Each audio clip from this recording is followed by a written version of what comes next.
that, of what we see now, I like to think that Facebook has just turned into this infinitely large small town feel. And some of the implications from that, especially relative to regretful posts that we put out there, and the implications from some of those posts as well. And so we'll be talking about that. We'll be talking about how millennials apparently are changing everything. And so everything from the way that we eat fast food to the way that we go to movie theaters. We'll be talking about some of the implications for a new generation, and then from a spiritual perspective, what that looks like to help us better understand how to not only reach out to millennials and Gen Z, but also to better understand the values inherent within them, so that we might be able to, as Paul says in 1 Corinthians 9:22, to contextualize those things, to become weak to the weak in order that we might win the weak and save for God. And then also, to continue with the Millennial Roundtable, we'll be talking about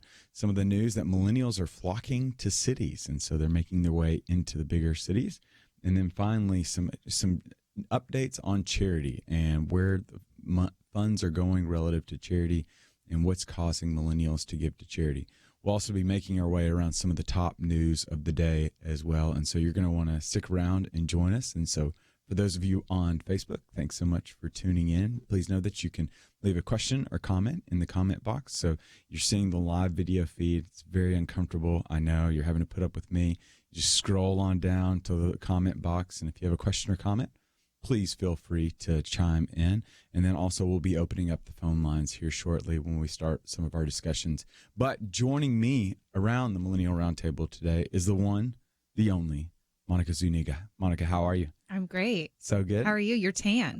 What can I say? I think if I think about the sun, like I tan a little bit. So our listeners knew that I was, I went to Spain for a little bit. Yes, and so captivated motherland. by one of the phrases I continue to come back to, and we talked about this earlier, is life is too short to not enjoy a long meal. Amen. Just like this. I'm captivated by the quote. There's a certain theologian, I can't remember his name. I'll circle back to him later on, that food is God's love made edible, and how it's this beautiful opportunity for us to be able to come together and enjoy one another's company, but also to be able to be reminded of his broken body and his shed blood on our behalf. And so, and I would say, if we spun this out a little bit, I would say there's great implications, especially for millennials, when it comes to the meal. I don't know about you, but there used to be a day that when I was growing up, going out to eat was like something special. It was. We did. It was like, a big deal. Like there was the pizza parties. Yes. Yeah. And we always sat down and had dinner together. Okay. Like we'd wait till Dad got home. We ate together. I love international travel because it's like 5-course meals, 6 courses. Like the food never stops coming. Oh, yeah. And it's like you said, like 2-hour meals. And growing up, I'm Latina, and so we'd go over to Thea Rosie's, and she would cook, and the guys would like be outside playing games, drinking beers, chilling. The women were inside cooking, and it was a long ordeal. Yeah. Like the men would eat first because there wasn't enough room for everybody to eat. So the men would eat. We'd all have appetizers, then we'd slowly eat, and it was like a 2-3 hour thing. But we'd all hang out, and that doesn't happen with millennials. Yeah, we're in and out. I think one of the fascinating things, and we'll touch on it a little bit later on, is like for me, there's just the switch that happened where there used to be a day that going out to eat was something special. But now we're living in a day where it's actually the opposite. Staying at home and eating a home cooked meal is such a rarity. Special. Yeah. Like even 2 years ago, research indicated that we spend more at restaurants than we've ever spent before, and it exceeds what we spend at the grocery store, indicating that we're eating out at a significant and a higher level. I think the average American eats out 4.5 times a week now. Wow. And I think what's your average? It's way over that. Because I don't know how to cook. Like that's my problem. I know how to make a grilled cheese sandwich, and I got a horrible situation. Okay, if you ask. I tried to make a chocolate pie once, and I didn't know how to make meringue. I didn't know the meringue was supposed to like just naturally be puffy and white after you beat the eggs enough. and I just poured eggs over this chocolate in a pie crust. Thanks, Pillsbury Doughboy.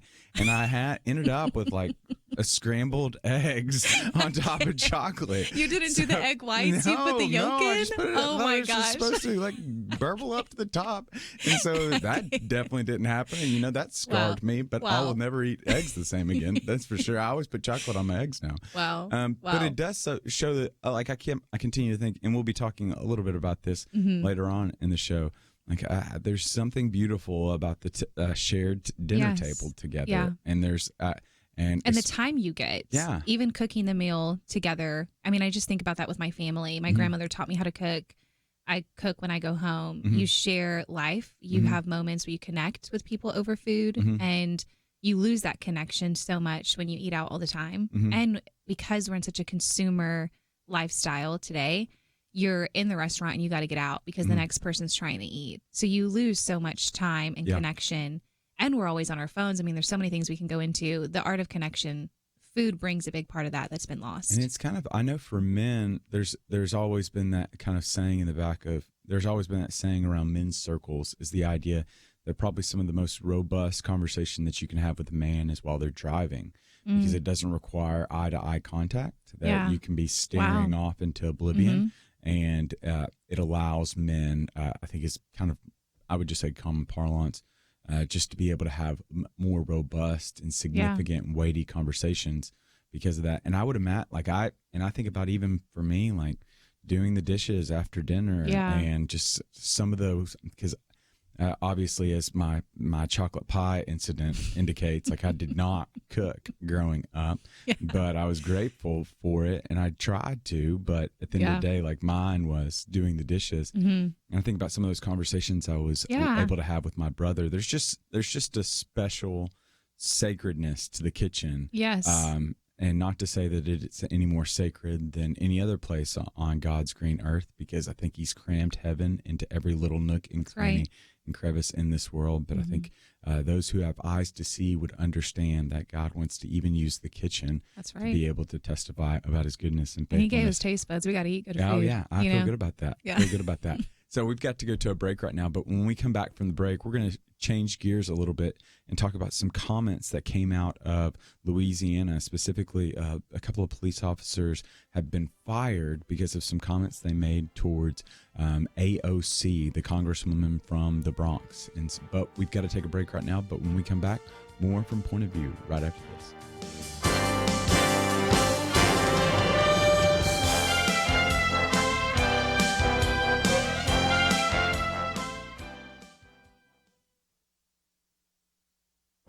This is Viewpoints with Kirby Anderson. During the Democratic presidential debates and out on the campaign trail, the various candidates have been blaming corporations for the problems the average American faces. Bernie Sanders rants about corporate greed. Elizabeth Warren says that the corporations have only one loyalty, to profits. Beto O'Rourke says the system is rigged for corporations and the wealthy. Their message is intended, no doubt, to connect with voters already upset with the actions of corporations they feel are evil and greedy. But many voters might actually appreciate the corporation they work for and provide them with a steady job. Merrill Matthews raised this question in one of our roundtable discussions. He went on to write an op-ed asking whether corporations are really the biggest threat to America. Walmart is the largest employer. Yes, they've been criticized for paying lower wages, but many people in rural areas appreciate having a store in their area where their jobs are scarce and prices are high. Amazon is the second largest employer and has often been identified as a very attractive company for workers because it provides a wide range of jobs. Many of the Amazon employees feel very fortunate to work for a company with good wages and excellent benefits. Amazon is also providing training for workers because they see a skills gap. It will be spending hundreds of millions of dollars on educational programs for warehouse workers to earn certificates or degrees in occupations that have a high demand. It is also funding graduate-level education for its software engineers. This isn't charity. They understand the need to attract and retain workers and stay ahead of competitors. Candidates attacking corporations might discover that many voters actually appreciate the corporation that gives them wages, benefits, and even educational opportunities. I'm Kirby Anderson, and that's my point of view. For a free copy of Kirby's booklet, A Biblical View on Socialism, go to viewpoints.info/socialism. That's viewpoints.info/socialism.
You're listening to Point of View, your listener-supported source for truth. And welcome to Point of View. I'm your host, Nick Pitts. I'm joined at the Millennial Roundtable by Monica Zuniga of the Initiative Network.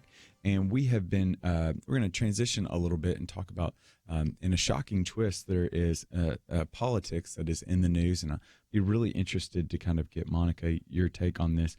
2 U.S. police officers in Louisiana have been fired over a Facebook post suggesting that Congresswoman Alexandria Ocasio-Cortez should be shot. There was an individual, won't say his name because it's beside the point, who wrote that the Democrat needed a, quote, round, which was then liked by a fellow officer. The police chief of this particular Louisiana department said it was an embarrassment to our department.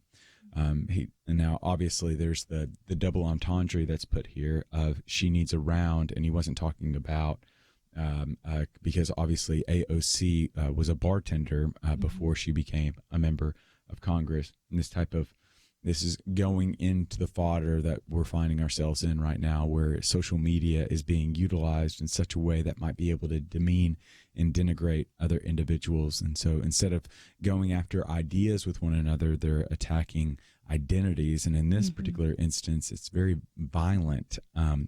So do you, Monica, when you read something like this, what are some of the things that come to your mind? Is this just par for the course? Is this just a sad state of where we're at? Or is this just an outlier? What are you thinking? I mean, to be really honest, it hits closer to home with this specifically because as a Latina woman who's in an industry, in an area that I feel like God's using me in a space that most Latina women haven't been in. And AOC is someone that, to be quite frank, I've looked up to as a woman. There aren't many Latina women that you can look to in different spaces to say they're doing things. And she's the youngest congresswoman that's ever been elected. She beat someone. She did the impossible.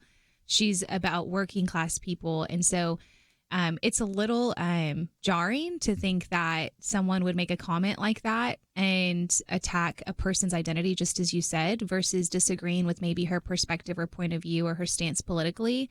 To be that extreme and to show that much hate, I think just shows the state of that person's heart. And so for me, it makes me a little sad. As a woman of color, it makes me also think, do people think those things about me? You know, when they see me in spaces they don't think I should be in, or disagree with my perspective. And I think that there's a lot of people that don't understand how their words can actually cause a second degree trauma to other people who maybe look similar or are in similar spaces as well. Yeah, I think that was one of the fascinating things. And so if you look at the context of this, according to a New Orleans-based news outlet, this comment was a reaction to a fake quote attributed to the congresswoman claiming that we, quote, pay soldiers too much.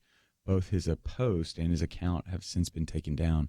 And so I think there's just a variety of things that we can talk about in this. And let's continue on with that space. I just don't understand the rationale and the reason as to why he would post this. And maybe it was just the house that I was raised in. My dad was always just instilled in me, like, just to be super cautious with the words that I put out there, whether it was through email, whether it was through text message, whether it was anything that I was writing. He just said, be very cautious because the stuff that goes down on paper, the stuff that goes out there. Like, I'm keenly aware, both from a biblical perspective of what we know to be true, from a Luke 8:17, that everything is going to be revealed one day. But then also just this kind of stuff, just inevitably, truth is awful at hide and seek. It always gets found. It always comes to the light. Yeah. And so I'm just very frustrated when I hear about stuff like this, and I don't know what causes individuals to think that they should post something like this online. Yeah, or that they have the right to almost say, like, your life is not of value and this is what you deserve. Yeah. I think if we were in another country, in another system that we were under, being ruled by, it would be different. But we live in a world and in America where freedom of speech is exercised. And even if she did make that comment, which she didn't, is what the news source says, we still have the freedom to communicate things. Yeah. I think that's where it's difficult for me. Like, I want to have grace for this man, but I also am like, there's a right space and right time, and you are in a position of authority as a police officer. You're in a position where you're called to protect and defend all people, regardless of what their stance. Yeah. And so I think it just, for me, is something where it reveals the state of the heart of the individual to feel like they can communicate that publicly. Yeah, and and here's what I want our listeners to know, because I know there's some listeners out there that are like, oh, okay, this is, but there's the other side that does this as well. And yes and amen. The other, or I don't want to say amen because I don't want to like affirm it. Yes, the other side does this. Unfortunately, this is something that happens on every both day. Sides, and that it's the level of vitriol, the level of animosity that is existent between the two sides of the political aisle is just at a very unhealthy level, to say the least. Yes. And it's and it just reminds me of, so in James 3 it talks about how the tongue is like a fire, and we have the propensity to either warm a heart like Jesus did in Luke 24 with our words, or we have the propensity to not listen to Smokey the Bear and burn a forest fire down and destroy this village that we find ourselves in with our words. But to know, regardless of whatever political side that you're on, understanding the capacity and the agency of the tongue, we continue to see that this isn't unique. Yeah. Some of the statistics that I saw is 57% of Americans have posted something they regret. 1 in 6 regret a post at least once a week. Yeah. And so I'm going to assume that you're in that 57%. Totally. Like myself. Yes. And so what's your process to help you better understand, to filter through some of the comment before you post something online? Is there questions that you run through? Is there thoughts that you think? If it's something that I feel I'm really passionate about, and I mean, as a woman, we're usually more passionate. I'm not going to put all of us in that, but as a Latina woman, I am definitely more passionate than most, and so even AOC herself, if you've watched her and kept up with her, she is extremely passionate and can be really extreme, in what she communicates. And so I think for me personally, I think it's asking myself, who am I representing? Whether it's an organization I work for, as a Christian, I'm representing Christ. As a woman, representing other women my age. Again, grew up in a very similar household where my parents were very big on be careful with the words you use, how you communicate. And so if there's something I feel really intensely about to share, I usually sleep on it. And I will write down what I want to say, and I write it down on a piece of paper. And then the next morning, if it's emotionally charged, I usually don't even post it or say it, because I have had time to sleep and think about it and realize that it was my agenda, my emotions, my passion that led me to want to say something about something.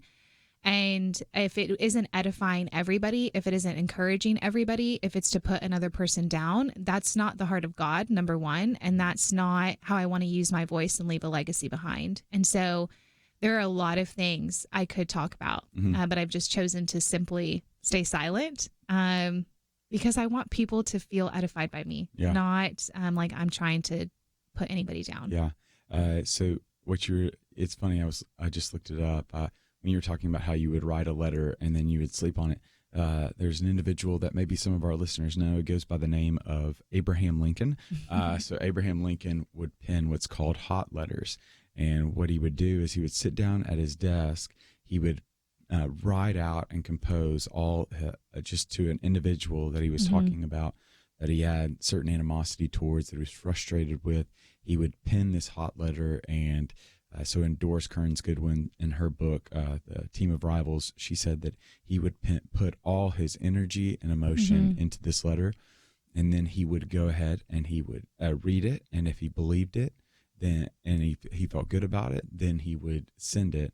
But more often than not, in these hot letters, he would end up writing at the very bottom, never signed, never sealed, and then he would throw it away. Wow. And I just thought that's a healthy way, because For sure. at the end of the day, the biblical narrative doesn't say that we can't get angry. Exactly. It says to be angry and don't sin. And so there's got to be a way for us to be able to channel that frustration and that anger. And the anger is simply just it's an emotion or a value that I have has been disturbed and has caused an emotion. For sure. We all have those things. And that's what happened with these officers. Their value on equal pay and all of that was disrupted, and so they reacted, and we're human in that. But I think too, just something I've learned the hard way is I don't always talk about it with people. That's why I write a letter, because people can still run their mouth and say, oh, she said this about that. And I've learned the hard way that in a moment of emotion, I have said things that I regret saying, whether it was posting or saying it.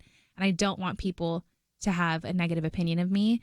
So I don't always even share it with someone, but getting it out is a healthy way to still communicate what you feel. Yeah. And you've eliminated something that I think I want to touch on after the break, because what these officers did, they were able to threaten her, for better or for worse. We can question their motives. And again, it's not just limited to these officers, it's both sides of the aisle, able to so quickly threaten her. And I wonder if they would do that if they were looking at her face to face. Wow. And so what is social media doing to us? And so we're going to explore that question right after the break and right after this. We live in a digital generation. Point of View is reaching this often overly plugged-in generation with truth. You can keep up with us 24 hours a day using your phone, your tablet, your laptop, or your desktop. Search for the Point of View Radio Talk Show on Facebook, where you can keep up with today's issues, learn about current and upcoming guests by liking us on Facebook. Also, follow us on Twitter. Our handle is @PointOfViewRTS. That stands for Point of View Radio Talk Show. Learn, interact, make a difference with Point of View using new media. And here's one way you can make a big difference. Help us increase our reach by spreading the word among your friends. Share a Facebook post. Tag us in a tweet. With enough joining us to plant seeds, we'll see a tremendous harvest. Come on, it only takes a minute. Search for Point of View Radio Talk Show on Facebook, @PointOfViewRTS on Twitter, and subscribe to the Point of View Radio Talk Show channel on YouTube. Learn, interact, share. The Point of View Radio Talk Show. Point of View will continue after this.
are listening to Point of View.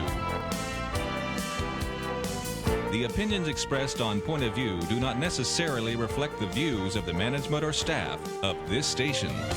And now, here again is Nick Pitts. And welcome back to Point of View. I'm your host, Nick Pitts. I'm joined by Monica Zuniga of Initiative Network. I'm so used to talking, having Chelsey here with me, and Chelsey is of the First Liberty Institute. Well, she formerly was, and now she's of Human Coalition Action. And so, as you can tell, I am such a creature of habit, but that is beside the point. So, continuing to go back to these AOC comments and or the comments that were made about AOC, to catch everyone up, there was 2 police officers that were fired from a Louisiana police department because of some reprehensible comments that they made online on a Facebook post.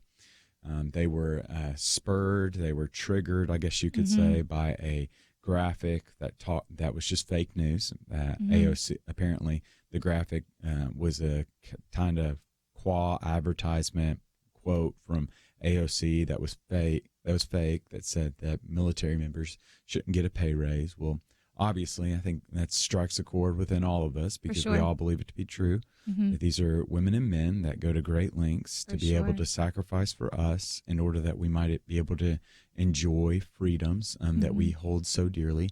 And so, obviously, that struck an emotional chord within this individual.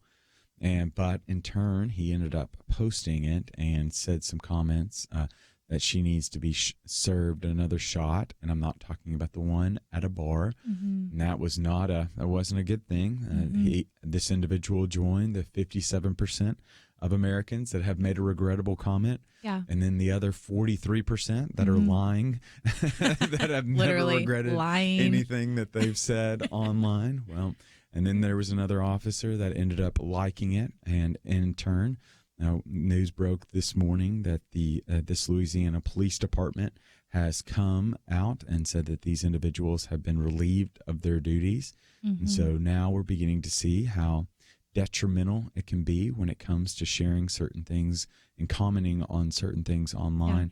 But this illuminates a greater principle for me, Monica, and I would be interested to know your thoughts on just how vitriolic, how harsh some individuals can be online. Like, I'm keenly aware of the research that it's almost called the nasty effect of how easy it is for us to be able to say harsher things to a computer screen than to a person.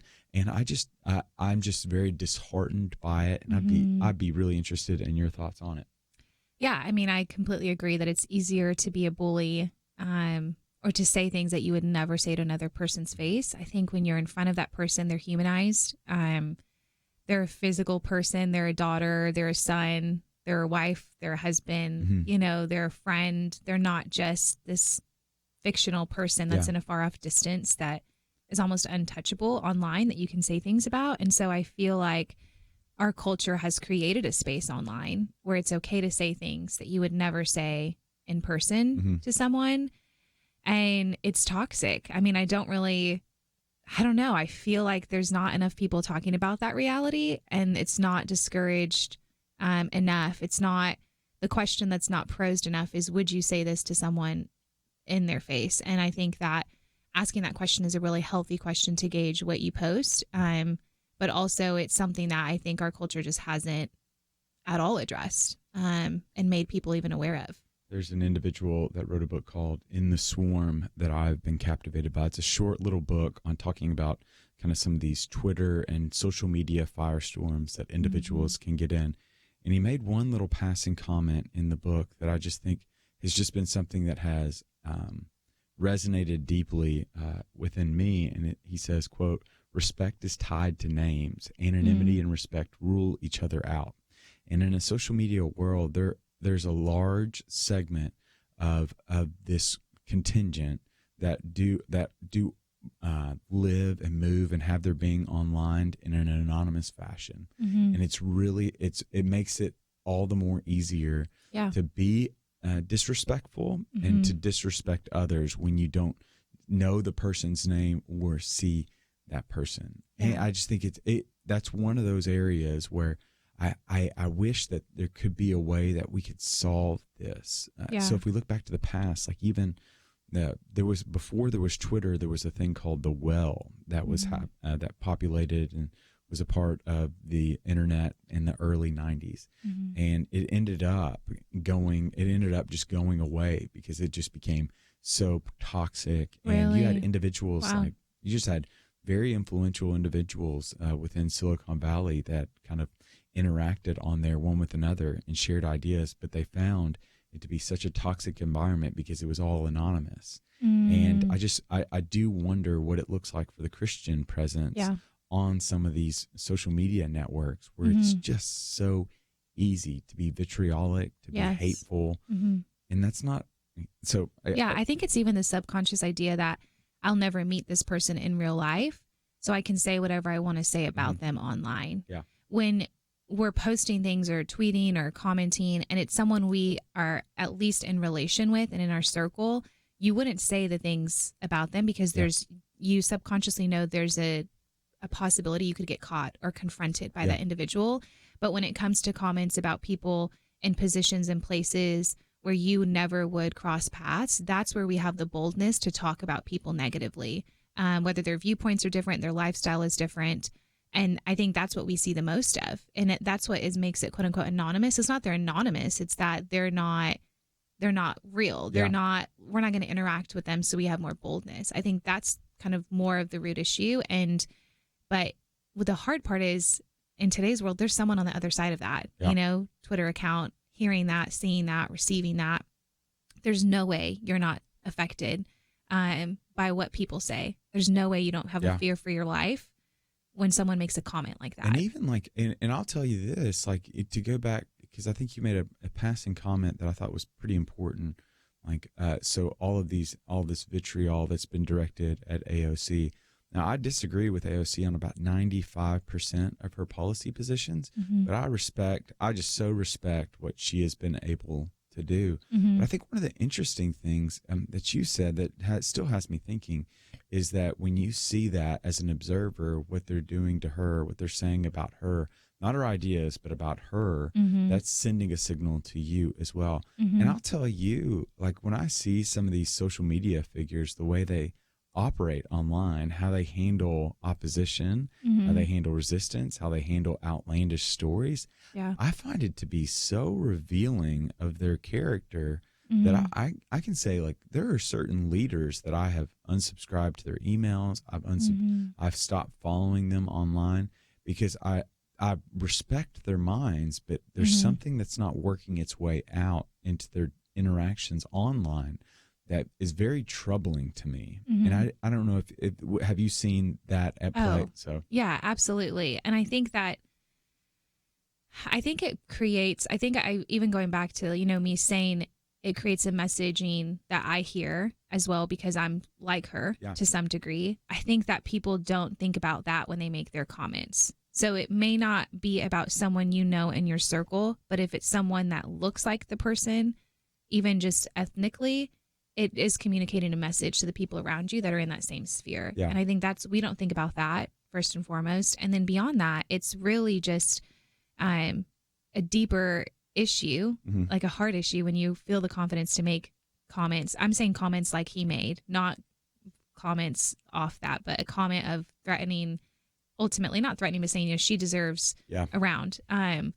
Wow, that's harsh. So a comment that extreme communicates like there's an extreme issue in your heart against this person and against their stance. So I think that, just being aware of how your comments have a ripple effect, regardless if they're directed at one person. And we've got to go to a break, but when we come back from the break, one of the things I want to touch on is just this very subject. It's a natural ease-in transition because Jane Meyer of New York Magazine has come out with a huge article detailing how she believes that she was too quick and Democrats were too quick to kick former Senator Al Franken out or ask for his resignation out of the Senate. If you remember earlier this year, Senator Franken resigned from the Senate due to some allegations and really the height of the Me Too movement. Yeah. What's come out now, some of those allegations were ill-founded, that some of those comments that were made about him. They just haven't been able to substantiate with evidence. And Wow. now we think that it's too quick.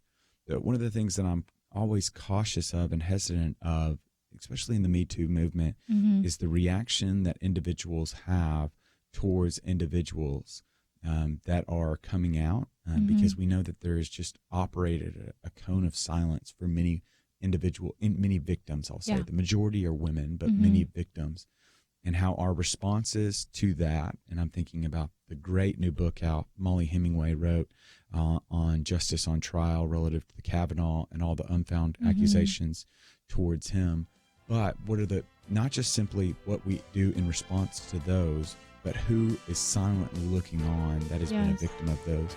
So we'll touch a little bit about that, but we got to go to a break. We'll be back right after this.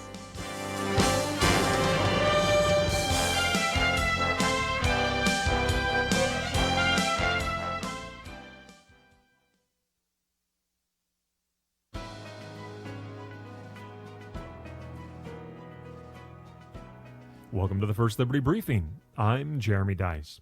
You probably know by now that the city of San Antonio has decided to remove Chick-fil-A from its airport. That is, as part of a multi-million-dollar renovation of the airport, Chick-fil-A had won the bid to have a store, but the city council decided that because its owners gave money to organizations like the Salvation Army, Chick-fil-A could no longer be a part of their airport. Of course, the mayor denies that there was any religious discrimination involved. Instead, he blamed it on the fact that Chick-fil-A, which makes more money per store than Subway, Starbucks, and McDonald's combined, is closed on Sunday. First Liberty Institute sent a letter to the U.S. Department of Transportation asking for an investigation into San Antonio's decision. Recently, the Federal Aviation Administration announced that they have in fact opened that investigation that we asked for, looking into whether or not San Antonio's actions violate promises they made of non-discrimination when seeking millions of dollars in federal grants for the airport's renovation. The San Antonio City Council may spend its taxpayer dollars as its citizens will tolerate. However, it cannot do so in a way that brazenly violates the First Amendment of the U.S. Constitution and federal law. After all, federal taxpayers should not be required to subsidize bigotry against religion. To learn how First Liberty is protecting religious liberty for all Americans, visit firstliberty.org. Hi, I'm Kelly Shackelford, President and Chief Counsel of First Liberty Institute. I hope you enjoyed this episode of First Liberty Briefing. You can learn more amazing stories about how everyday Americans are standing up and saving religious freedom. Just visit firstliberty.org. You'll be inspired, educated, and informed. Visit firstliberty.org right now.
Now, back to Point of View, your listener-supported source for truth. And welcome back to A Point of View. I'm your host, Nick Pitts. I'm joined at the Millennial Roundtable by Monica Zuniga. We've been talking about AOC, and we're going to transition a little bit because there's been a new article that came out that's generated quite a bit of buzz online that's detailed the kind of the brouhaha that happened earlier this year relative to Senator Al Franken. If you'll remember, Mr. Franken, or former Senator Franken, rather, was really, it all started when a former radio host revealed or kind of released pictures of Mr. Franken before he was a senator, pretending to kiss her or being very My mom would say being very catty towards her and not showing her proper respect in a picture in which she was either passed out or she was asleep. And then in turn, a number of other allegations started coming forward about Senator Franken, about his comments towards women, his inappropriate kissing, towards making unwanted advances towards women. And so all of these avalanche of allegations started coming upon him. And then quickly what happened is that Democratic leadership, specifically Senator Schumer, as well as Senator Gillibrand, who's currently a Democratic candidate running for office, began to pressure him to resign. Even though none of these allegations had been vetted, that simply was just the sheer amount of them and the weight of them, especially at the height of the Me Too movement, has in turn caused him to tender his resignation and to resign from the Senate. We'll fast forward to this weekend. We have a kind of a New Yorker reporter, Jane Meyer, comes out and puts in another piece at the New Yorker indicating that as she has continued to vet some of these allegations, that she was the one to really be the conduit to funnel and to be a mouthpiece for these allegations. Now, in turn, after she's kind of investigated these further, realizing that there's not a lot of weight behind these and they're very unsubstantiated.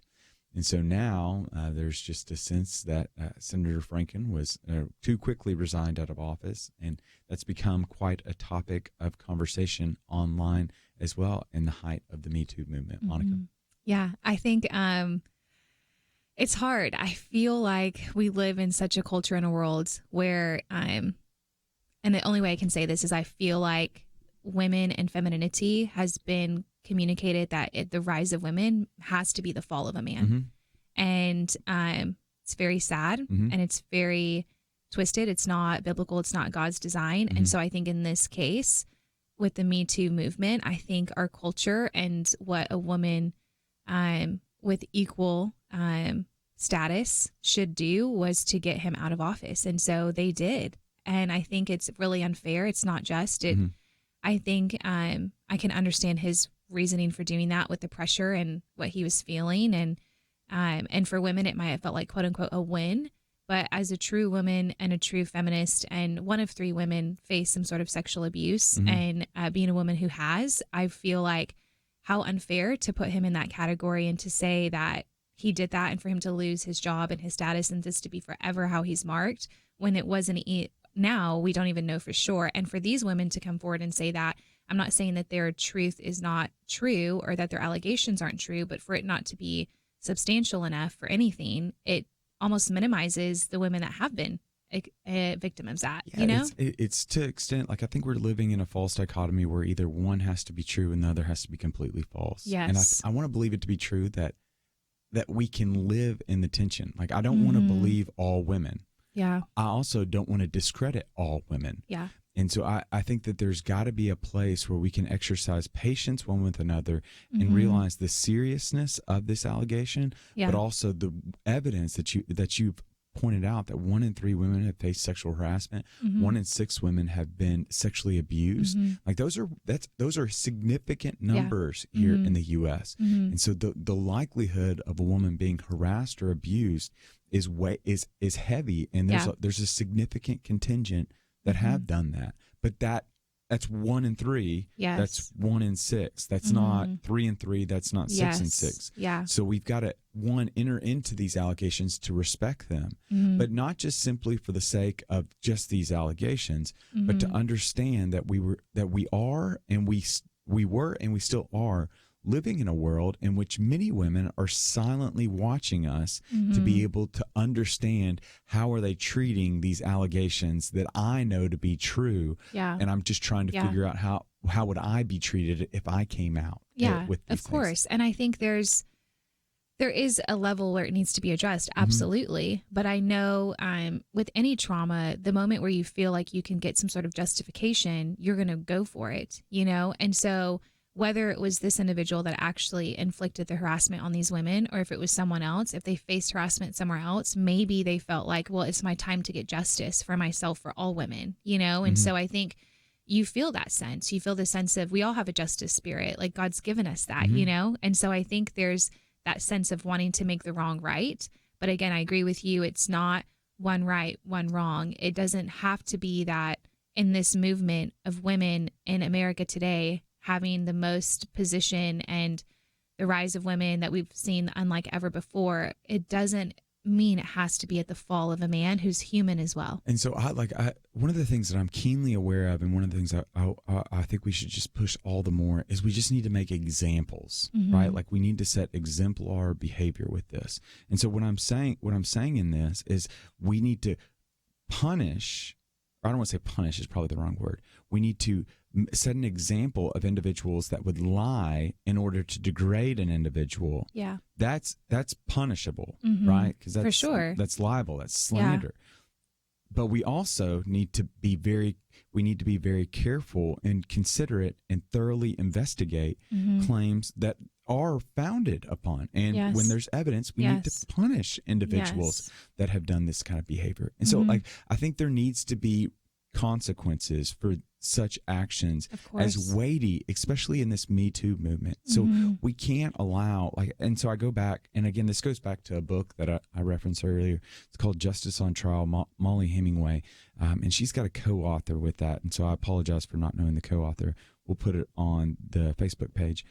It's a phenomenally reported and investigated book that talks about how some of these women that were coming out against Justice Kavanaugh during his confirmation hearings, that they were ill-founded, and no one was vetting some of these allegations. Crazy. And all the while, literally, you have a good man that his name is being forever smeared, and his children are watching him. And his wife is standing by him, and it was completely unfair what they did to him. And there needed to be an example set in that moment that you cannot go into the court of public square and smear an individual with lies. But the same also has to be true, that you cannot allow this kind of rampant, impure, promiscuous behavior from majority men, according to the research, but also women as well. You can't allow this kind of behavior to run rampant and there not be repercussions and consequences for such of this behavior. Yeah, there's both sides to the coin. And I think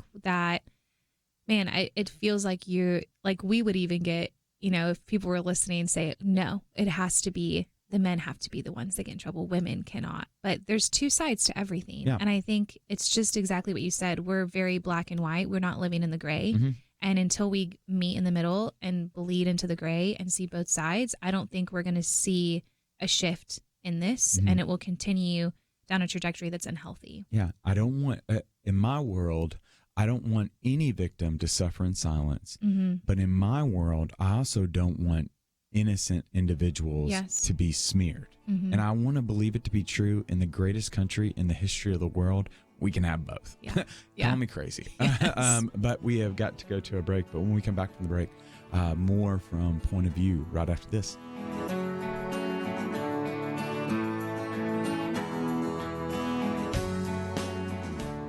Point of View is committed to spreading the truth, oftentimes a truth that those in political power don't like getting heard. But the only way it can be heard is if our teams stand strong together, if you do what you can to support the Point of View Truth Team. It's having an impact, as we heard recently from U.S. Representative Louis Gohmert. Everywhere I go, I hear people that you have influenced, that Point of View has affected. You have made such a difference, and you rely on people to contribute. And if they don't contribute, then that truth does not get heard. Help Point of View make a difference. Pray and consider what level is right for you. $30, $65, $100 a month, or even more. Please do what you can. 1-800-347-5151. Or visit online, pointofview.net. Look near the top right for the link that says Become a Monthly Partner. Join the Truth Team. 800-347-5151 and pointofview.net. Point of View will continue after this.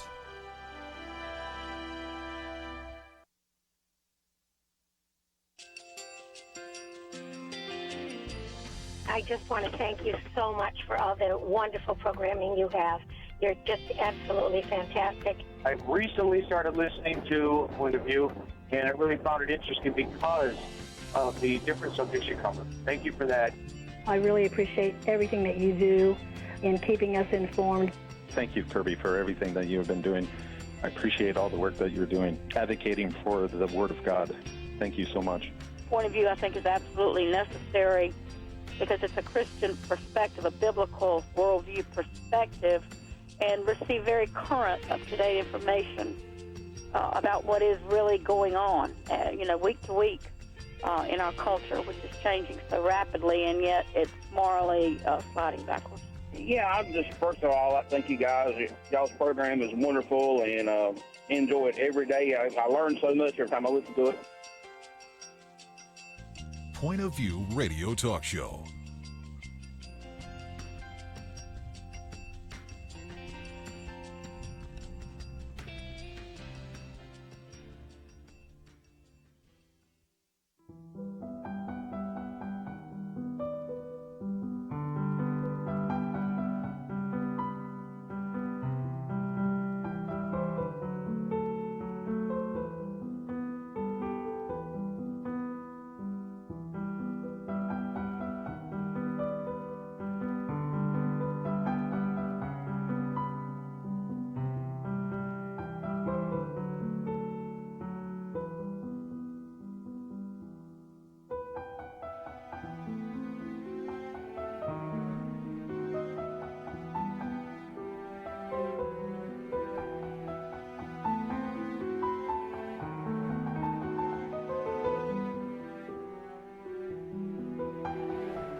Hi, this is Kirby Anderson. You know, each day we take on the tough issues and provide a biblical perspective to them. The topics we cover are wide-ranging.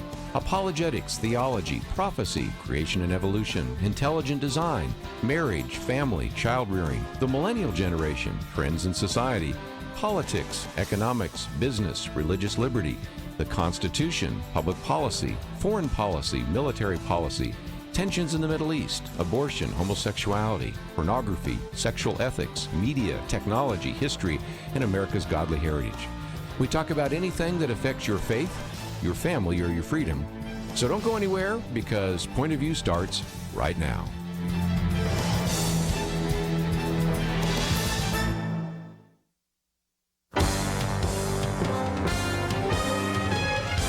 Across America, live.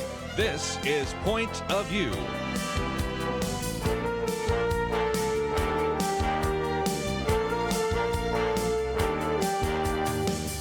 And now, Nick Pitts. And welcome to Point of View. I'm your host, Nick Pitts. I'm joined at the Millennial Roundtable by Monica Zuniga of the Initiative Network. And we are so glad that you have decided to join us today on Point of View. And we have got quite a show for you. Obviously, we're going to be talking about news that is breaking in Twitter world right now, that the internet might be on the precipice of breaking right now because of some of the latest allegations and news coming out relative to Jane Meyer of the New Yorker magazine coming out and admitting to a large degree that the evidence was pretty faulty for the allegations that were leveled against the former Senator Al Franken. And so we'll be talking a little bit about that and then the implications from that as well relative to the Kavanaugh case, and somehow even those allegations that were leveled at Kavanaugh were even weaker, but Jane Meyer isn't coming out and apologizing for that. And so we'll talk about the implications from that and then transition. And in a shocking twist, there are many in millennial world, since this is the Millennial Roundtable, that are talking about The Bachelorette right now. There's been some new research out that indicates that we're starting to see a decline in sexual activity. But if you were watching The Bachelorette, you would not think that was the case. And there's what complicates this even further, especially for Christians, is just this what we would say a licentiousness, this antinomianism, if I wanted to put a theological word behind it, this idea of lawlessness when it comes to kind of the sexual ethic that the gospel, I don't want to say the gospel, the biblical narrative asks us to heed, understanding it to be true, that his commands are not burdensome to us, but rather are leading us into the fullness of life and the completion of joy. But it doesn't seem to be the case when it comes to what's happening at The Bachelorette. So we'll talk a little bit about that. And then obviously, since it's the Millennial Roundtable, we've got to talk about how millennials are disturbing everything. And so everything from fast food to grocery stores, we're just messing everything up. And so, but in the midst of messing everything up, I think there's some values that you'll be able to see that are undergirding that. And then also what you'll not only see with those values is those are really opportunities and levers by which you might be able to share the message that never changes, which is about a God that is the same yesterday, today, and forever. And so we'll be talking about that, and we'll also be taking some of your phone calls. And so you can call in at 800-351-1212. Again, that number is 800-351-1212. We'll be taking some of your phone calls later on in the show. And as always, we would welcome your questions and comments on the Facebooks. Facebook.com/pointofviewradio.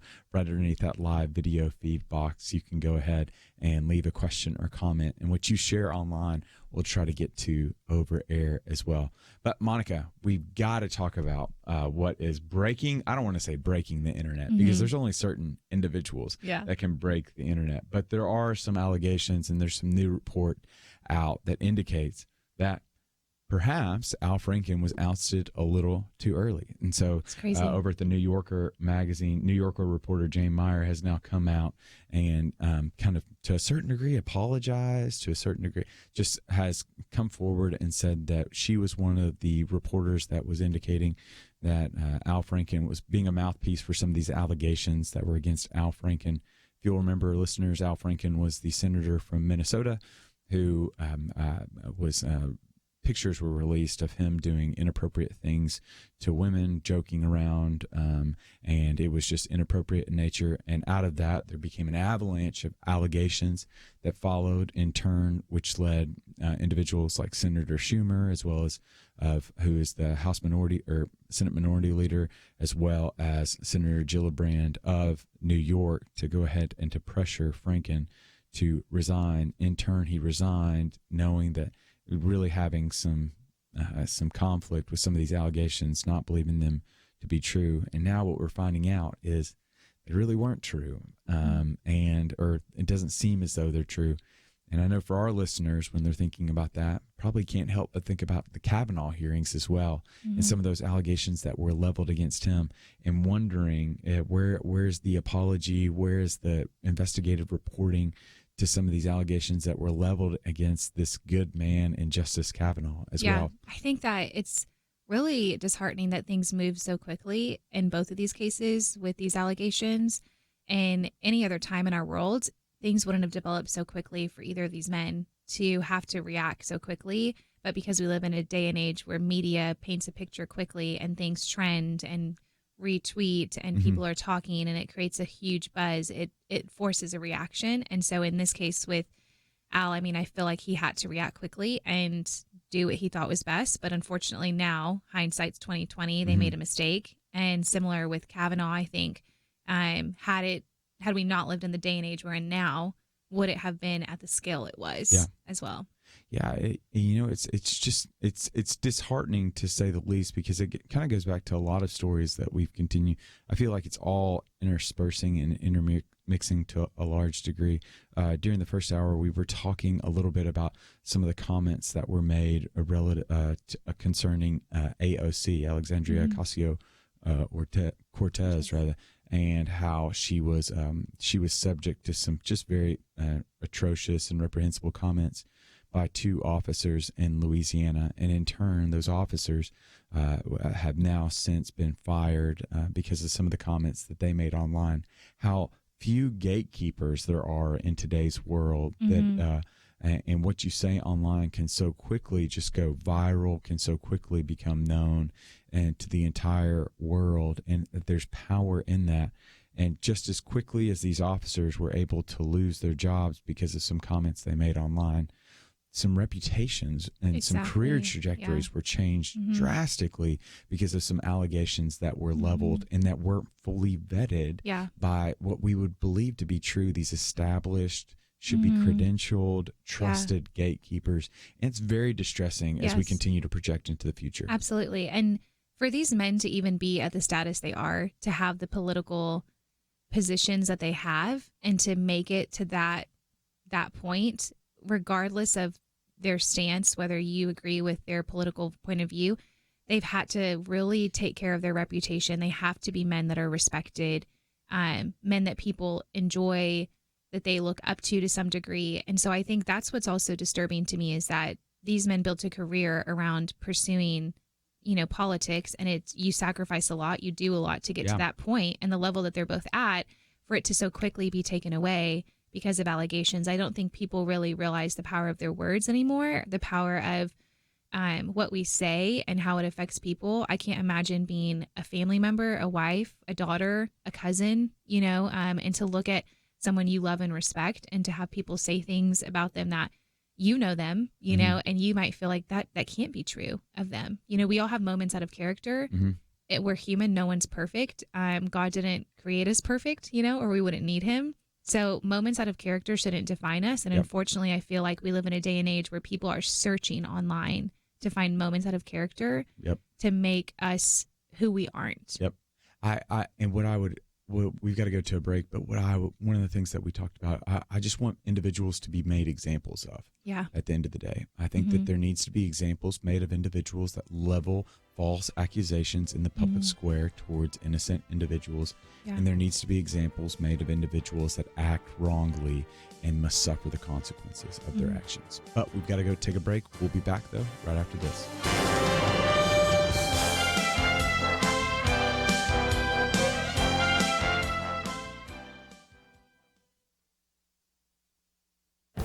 This is Viewpoints with Kirby Anderson. During the Democratic presidential debates and out on the campaign trail, the various candidates have been blaming corporations for the problems the average American faces. Bernie Sanders rants about corporate greed. Elizabeth Warren says that the corporations have only one loyalty, to profits. Beto O'Rourke says the system is rigged for corporations and the wealthy. Their message is intended, no doubt, to connect with voters already upset with the actions of corporations they feel are evil and greedy. But many voters might actually appreciate the corporation they work for and provide them with a steady job. Merrill Matthews raised this question in one of our roundtable discussions. He went on to write an op-ed asking whether corporations are really the biggest threat to America. Walmart is the largest employer. Yes, they've been criticized for paying lower wages, but many people in rural areas appreciate having a store in their area where their jobs are scarce and prices are high. Amazon is the second largest employer and has often been identified as a very attractive company for workers because it provides a wide range of jobs. Many of the Amazon employees feel very fortunate to work for a company with good wages and excellent benefits. Amazon is also providing training for workers because they see a skills gap. It will be spending hundreds of millions of dollars on educational programs for warehouse workers to earn certificates or degrees in occupations that have a high demand. It is also funding graduate-level education for its software engineers. This isn't charity. They understand the need to attract and retain workers and stay ahead of competitors.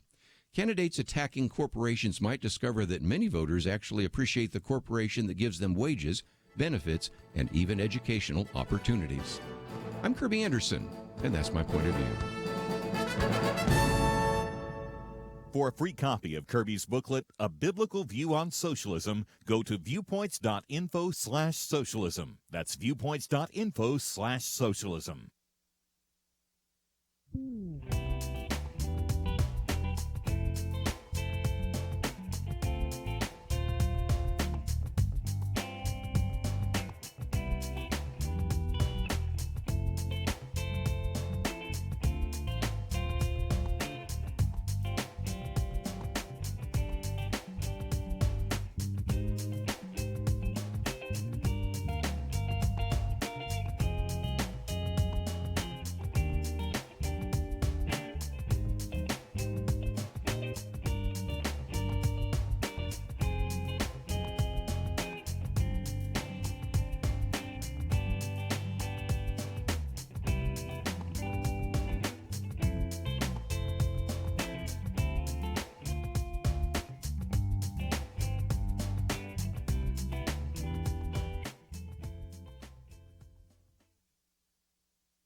You're listening to Point of View, your listener-supported source for truth. And welcome back to Point of View. I'm your host, Nick Pitts. I'm joined at the Millennial Roundtable by Monica Zuniga of the Initiative Network. And we were talking about living into the tension that is trying to set examples with some of the accusations that have been leveled against individuals. So specifically, we're talking about the news that broke yesterday, or maybe earlier today, rather, of Jane Meyer of the New Yorker magazine coming out and saying that the accusations and allegations that were leveled against former Senator Franken were relatively thin. In response, instead of investigating further some of these allegations and accusations that were leveled against him, they pressured him to resign in the heat of the moment. And now, months later, they're coming back and saying, well, maybe we should have thought about this a little bit more. These are thin allegations that don't all come out and aren't all substantiated. One can't help but think in this particular moment of Justice Kavanaugh. I know many of you listening right now are keenly aware of just the horrors that Justice Kavanaugh went through, of just the accusations that were leveled against him, that he was running a drug trafficking ring, et cetera, and having these abnormal, promiscuous parties when he was in high school. Like just the sheer nonsense of some of the allegations that were leveled against him. And what I was getting at is, I think I don't want to throw the baby out with the bathwater, especially in this Me Too era. What we're finding out and what we know to be true is that there are many victims. I don't want to just say they're women. There are men as well in this. There are many victims. The majority of them are women many victims that are suffering in silence right now.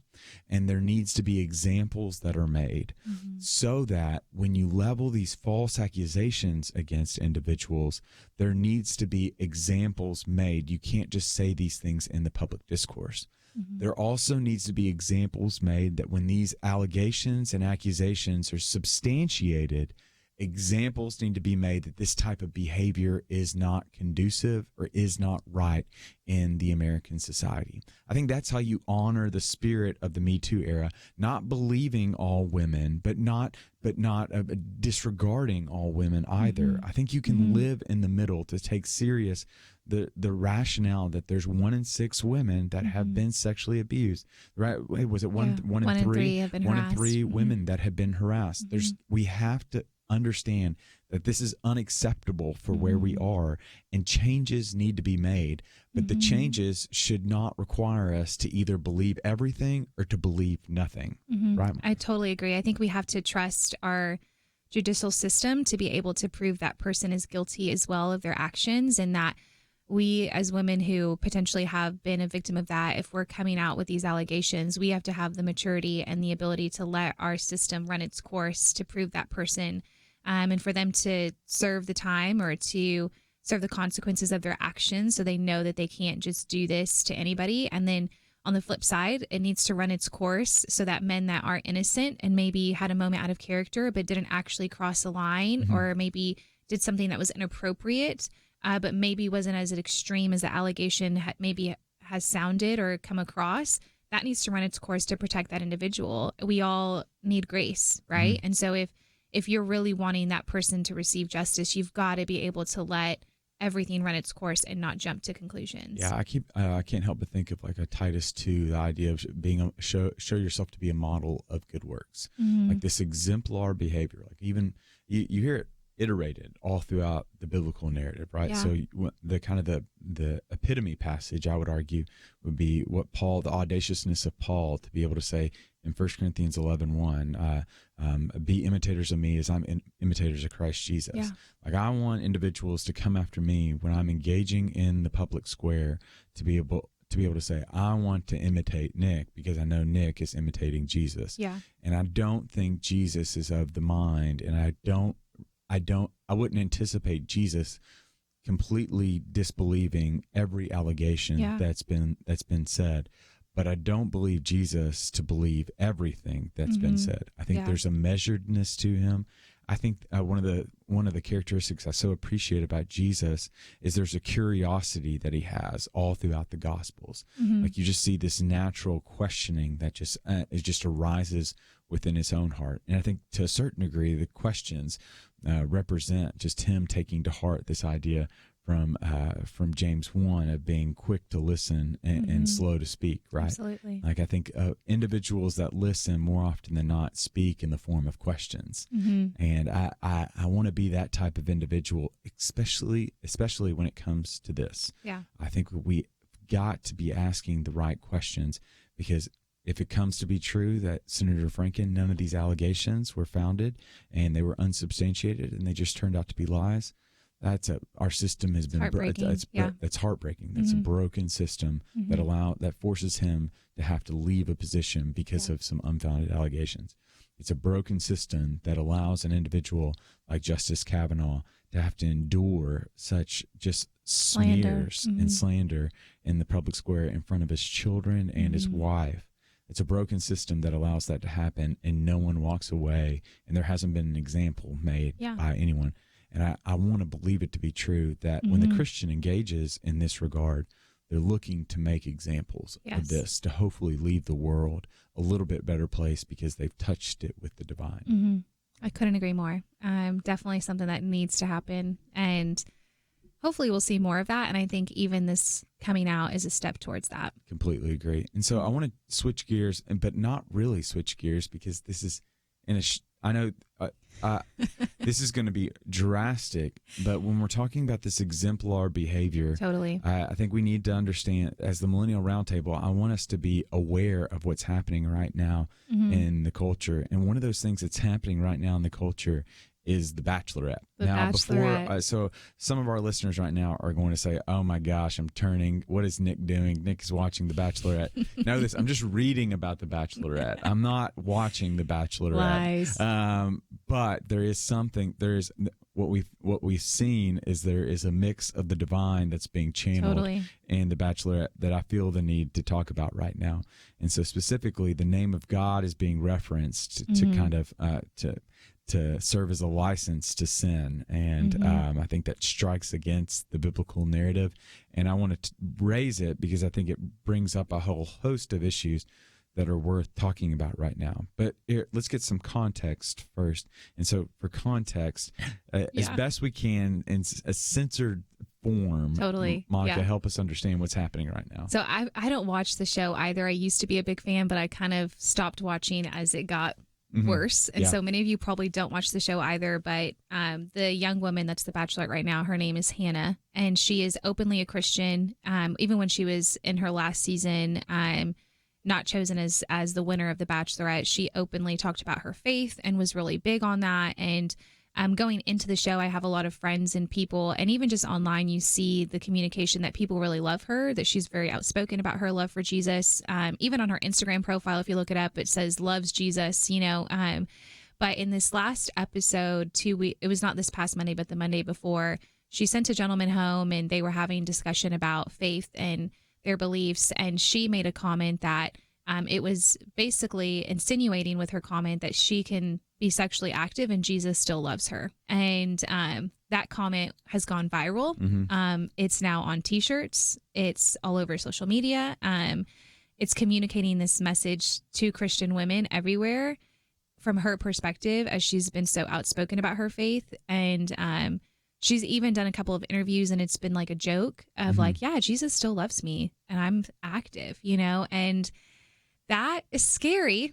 And again, thinking of our influence and our words and the power behind them, that's kind of the setting that I'm going to paint for that. And just so our listeners know, there is a level of graphic to the phrase that I'm grateful that Monica has toned down and censored in a very eloquent way. But there is a graphicness to the phrase that has gone viral now that is very troubling, to say the least.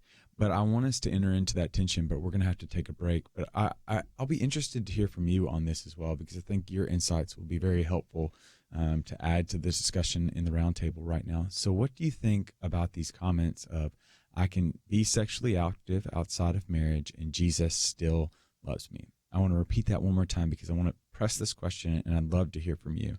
Can you be sexually active outside of the context of marriage and Jesus still loves you?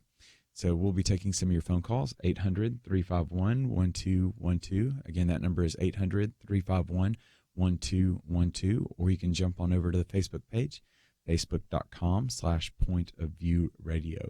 When we get back, we're going to talk about this idea of the gospel that and the grace of God that can forgive you, but shouldn't that grace also compel you to live a life that is above reproach, that is to live a life that is with purity, that is to live a life that, one, seeks to honor individuals in all purity as well and treat them as little brothers and sisters in Christ. We'll be back right after this. We live in a digital generation. Point of View is reaching this often overly plugged-in generation with truth. You can keep up with us 24 hours a day using your phone, your tablet, your laptop, or your desktop. Search for the Point of View radio talk show on Facebook, where you can keep up with today's issues, learn about current and upcoming guests by liking us on Facebook. Also, follow us on Twitter. Our handle is @PointOfViewRTS. That stands for Point of View Radio Talk Show. Learn, interact, make a difference with Point of View using new media. And here's one way you can make a big difference. Help us increase our reach by spreading the word among your friends. Share a Facebook post. Tag us in a tweet. With enough joining us to plant seeds, we'll see a tremendous harvest. Come on, it only takes a minute. Search for Point of View Radio Talk Show on Facebook, @PointOfViewRTS on Twitter, and subscribe to the Point of View Radio Talk Show channel on YouTube. Learn, interact, share. The Point of View Radio Talk Show. Point of View will continue after this.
You are listening to Point of View. The opinions expressed on Point of View do not necessarily reflect the views of the management or staff of this station. And now, here again is Nick Pitts. And welcome back to Point of View. I'm your host, Nick Pitts. We have been talking a little bit about The Bachelorette. I know what you're thinking right now. Kirby must be out of town. But he is out of town. But I know some of our audience is going to be hesitant about this, but it's just very prevalent because it's a stream of thought right now within millennials right now, especially with Christian millennials, of just this idea of, in the theological world, it's known as antinomianism, just living a life without law, just kind of doing whatever you want and just relying on the grace of God. And I know some of our listeners that have been longtime Christians and that are familiar with the biblical narrative. They can't help but think about the Romans 5 passage of, shall we sin so that grace may abound all the more? May it not be so. But we're finding that here's where we can take good news in, that the Bible is true when it says that there's nothing new underneath the sun, and it's just taking a new form, and that form that started all the way back thousands of years ago has now found its way onto ABC on Monday nights with The Bachelorette. And so we are going to talk about what's happened here, and we've posed the question to many of you, or to all of you rather, and want to invite you to call in of, can you be sexually active outside of marriage and still be a Christian? Is that you said, and Jesus still love you? And Jesus still love you. Yeah, and Jesus still love you. Now, here's where I'll go ahead and lay my cards out on the table with this and just say, I don't think, here's where grieve might be too hard of word. I can't think of a better word right now. I'm disheartened would probably be the best word for it. In that I'm disheartened because I believed it to be true from social science as well as from the biblical narrative, that they haven't found the joy in obedience, right? So in 1 John 2, Jesus said, John writes, inspired by God, that my commands aren't burdensome to you. He says in John 13 that his commands lead to the fullness of joy. His way is the fullness of life. That we know even in the biblical narrative, it's testifying within itself that following after Jesus's way leads to the fullness of life.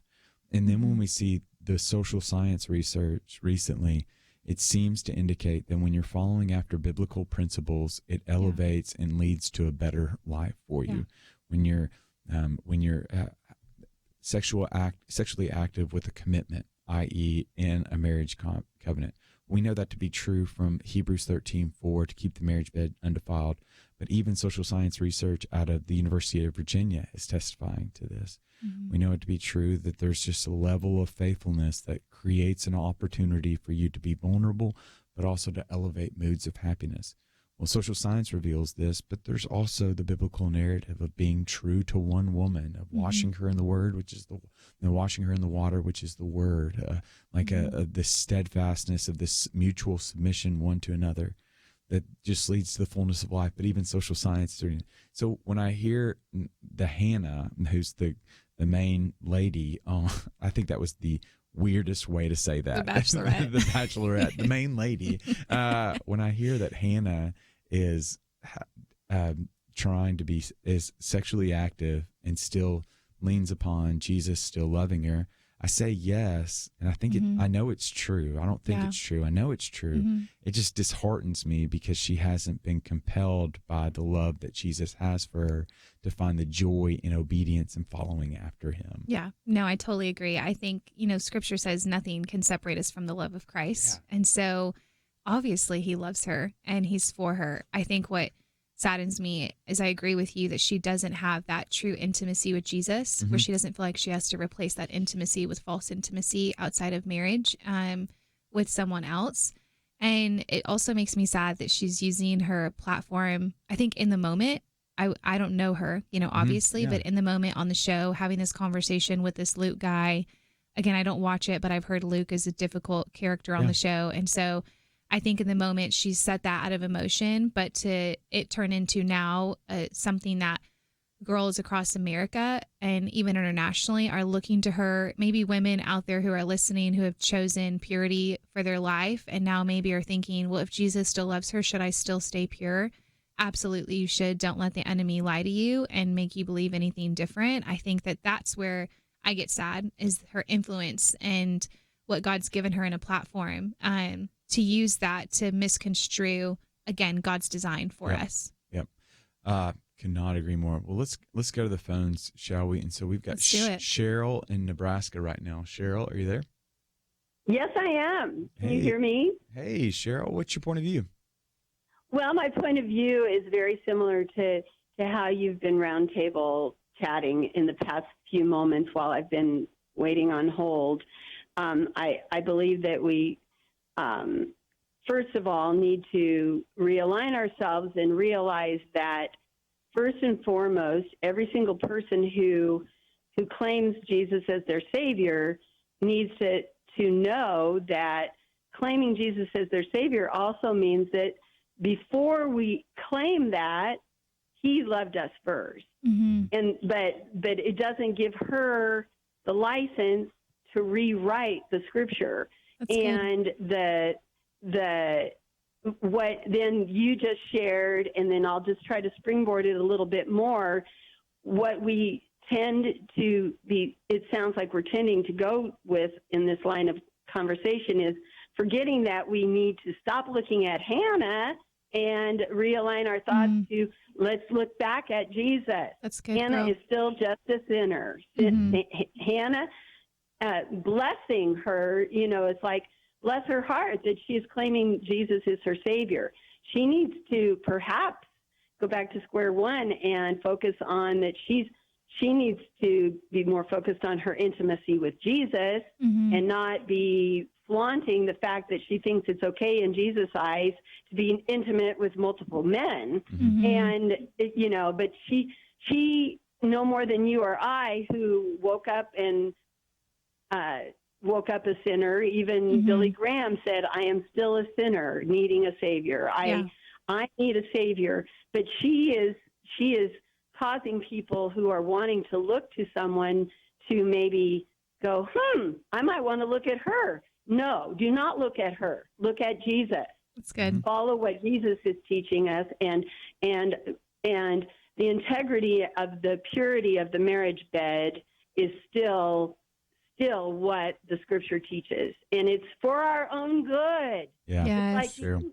You can write the recipe any way you want it, but if you don't follow the recipe, you are not going to get the finished product that the Scripture teaches that you can have. It doesn't mean you're unloved. It just means that you are cheating yourself out of the real intimacy with Jesus. You're missing out. Cheryl, thank you so much for your phone call. Let's jump on over to Kevin here in Texas. Kevin, are you there? I sure am. Thanks for taking my call. What's your point of view, Kevin? So my point of view is that of a dad. Dad, been married 21 years. Been a Christian the majority of my 4 decades. And I've got an 18-year-old daughter, an 11-year-old daughter, and a 14-year-old son. And my wife and daughters have watched this show, and I tease them because it's not really a dad kind of show, but lots of young people watch this show. And I've seen this young lady who's just a beautiful young lady, and but the whole show, in my point of view, makes a mockery of holy matrimony, something I pray the most for my daughters and my son. And I think she really missed the mark. And I think one thing we need to talk about here is that, yes, Jesus loves her. Yes, Jesus loves all of us sinners. And that's my point of view. I come from the point of view of a redeemed sinner who fights and battles against sin every day like every Christian should. But when you're on national television and you're on record as being a Christian, there's a higher standard set. Yeah. And I'll make one last point. My heart breaks for her too, and like a lot of dads, I enjoy a drink at the end of the day. But this girl has been loaded with at least half a bottle of Chardonnay in every episode, and it doesn't bring out the best in her, and it clouds her judgment, and frankly, is probably the root of why she said something like this most recently. Yeah. Well, Kevin, I greatly appreciate your phone call. Thank you so much. We have got to jump off here for a second. We've got to go to a break. But when we come back, we're going to take a few more of your phone calls commenting on the Bachelorette Nation right now. It appears as though Hannah the Bachelorette has positioned herself as a Christian and identified as such. And now she is claiming that she can be sexually active and God still loves her. And so I'd be interested in your comments. So you can call in at 800-351-1212. Again, that number is 800-351-1212, and we will be back right after this.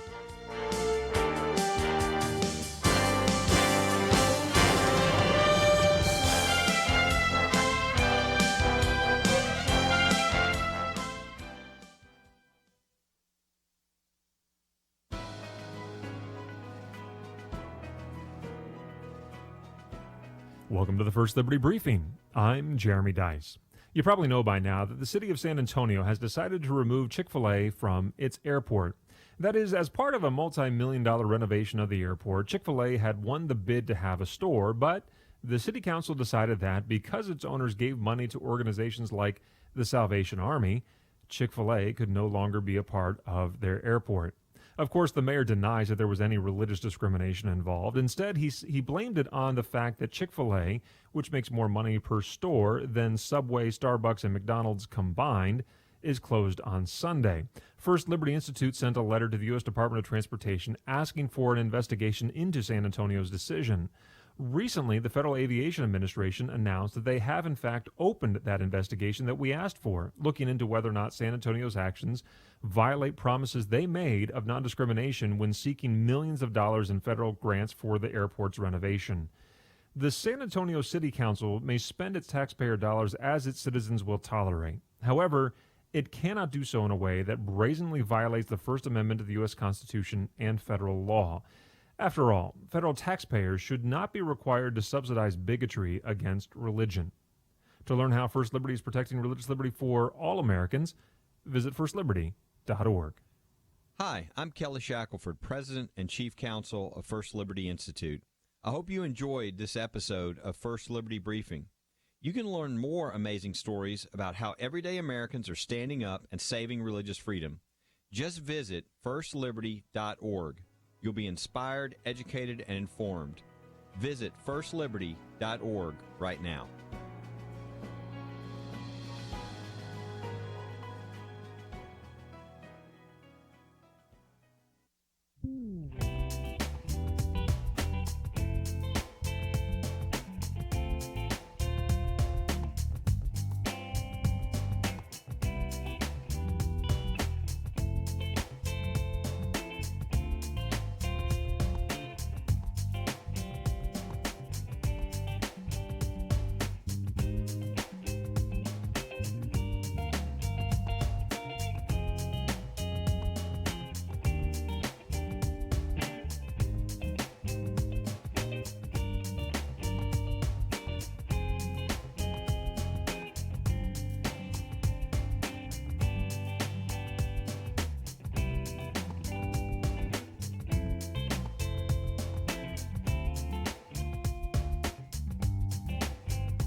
Now, back to Point of View, your listener-supported source for truth. And welcome back to Point of View. I'm your host, Nick Pitts. I'm joined at the Millennial Roundtable by Monica Zuniga. We have been talking about The Bachelorette. Specifically, there is the Bachelorette, the main lady, as I referred to her in the previous segment, and just doubling down on that mistake. The main lady, her name is Hannah, and she identifies as a Christian. And one of the interesting things that happened on The Bachelorette, I guess it was this past week.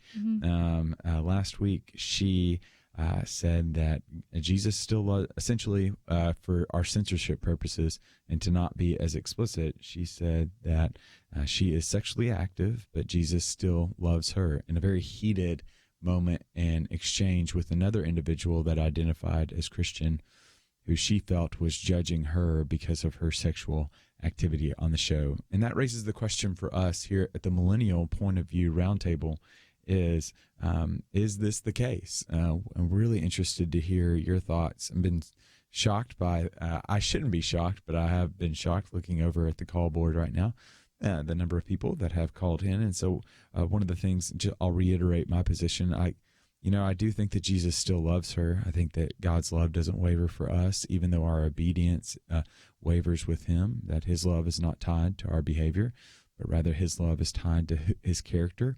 And one of the things that's very clear in the biblical narrative that there is nothing that can separate us from the love of God. There's no condemnation for those who are in Christ Jesus, and that we can run away from him, but he is a far greater runner than we are. And not only that, not only will he pursue after us, but that he is madly in love with us as well.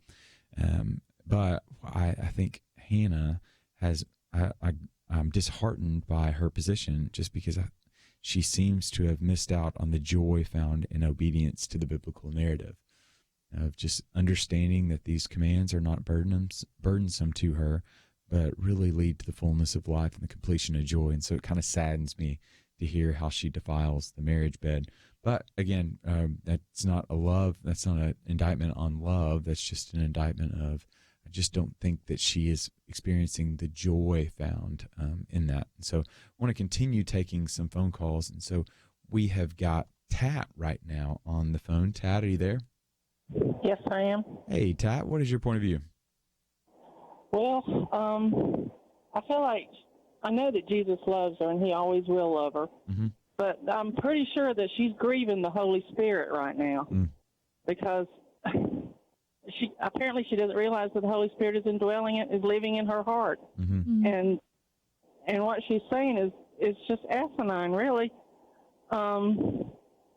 It's like she's the grace of God. Mm-hmm.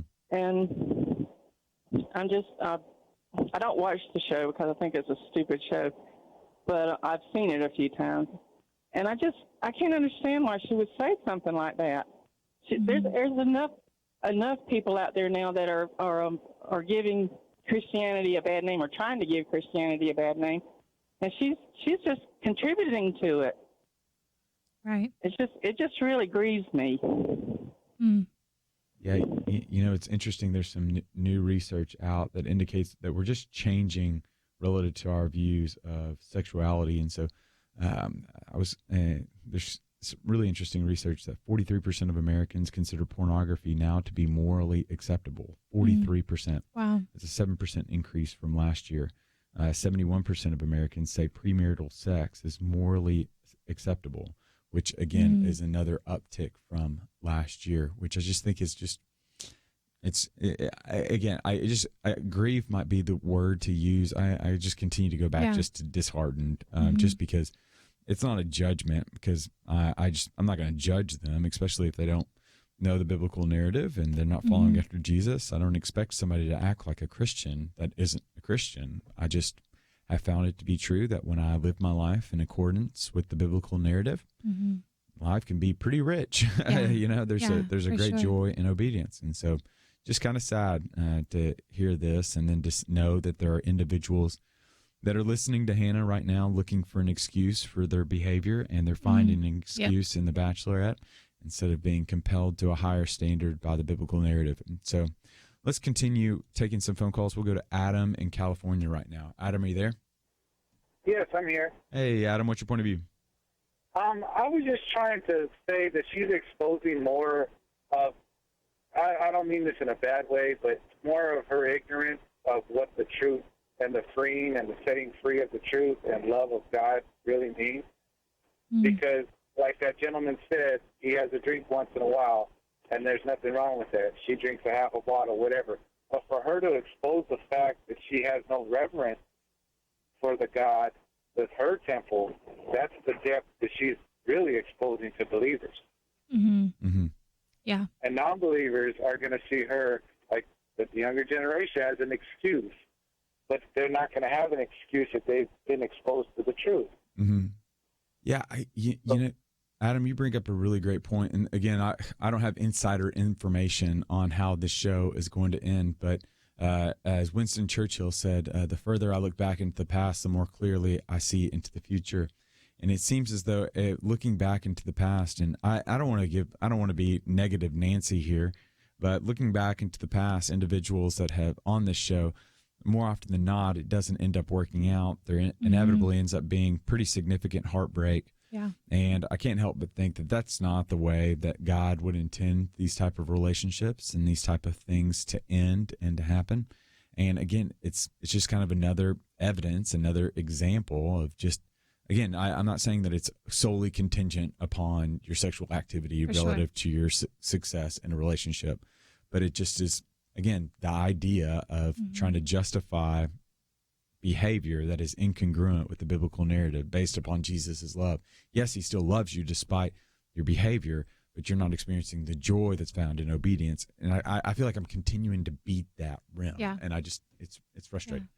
Yeah, I think the 71% that you said that think, premarital sex is okay and it's morally okay, I think it shows like this that affirm that narrative. And I think it's someone like Hannah, bless her heart, I do hope in my heart that she just said that in the moment, and that's maybe not how she truly feels, and that she doesn't make a mockery out of that, because we're not called to do that as Christians. But ultimately, her communicating that is adding to that 71% and putting in Christians today who already our moralistic standard for our generation and below is so low from what it used to be. And it's only creating more of a mess, I think, with statements and comments like that. Yep. So we are going to have to go to a break now. But when we come back from the break, we're going to talk more. We'll shift gears a little bit. I know. I apologize we didn't get to everyone that's on the phone. There's breaking news out of London right now. We have a new prime minister has been elected that will be making his way to the palace to be able to meet with the Queen, and the Queen will ask this individual to form a government. This individual is someone that many of us are keenly familiar with. He was the former mayor of London. He was a foreign minister for a time underneath in Theresa May's cabinet. This individual is Boris Johnson. And what that says about the current temperament right now in the UK, as well as the future implications relative to the Brexit. We'll also be talking about some of these millennial patterns that are happening right now, and what millennials are doing in the marketplace, specifically leading to certain jobs that are being eradicated, business plans that are changing right now. And what we can find in the midst of this change, inevitably, is always the values that still hold dear. And so we will identify some of those values and what it might look like to be able to reach out to millennials based on those values. But right now we got to go to a break. When we come back from the break, more from Point of View. But during the break, I want to encourage you to go to the Point of View website. You can do so at www.pointofview.net. While there, you can check out more information on Point of View, as well as find out ways that you might be able to come alongside and support us. We'll be back right after this. So you sit down and do your budget, and you look at all your monthly costs and your bills and your income, and it seems like there's never quite enough. You know what would really help? Finding $500 a month to help balance things out. That is the typical savings, $500 a month for a family when you switch to MediShare for your health care. And when it comes to healthcare sharing ministries, MediShare is really the gold standard. It's been around for 25 years and has more than 400,000 members. It's been around so long and grown so much because it works. And whether you're single or married or have kids, this could make sitting down to do a monthly budget a lot more fun. $500 a month can more than cover a car payment or pay back loans, whatever. So join MediShare and go out to dinner to celebrate. Here's the number to call. They are incredibly kind and helpful to talk to. 855-90-BIBLE. That's 855-90-BIBLE. 855-90-BIBLE. Tired of fake news? Support truth. Join Point of View's Truth Team and bring healing to America. Go to pointofview.net/team. Pointofview.net/team. Or 800-347-5151. Point of View will continue after this.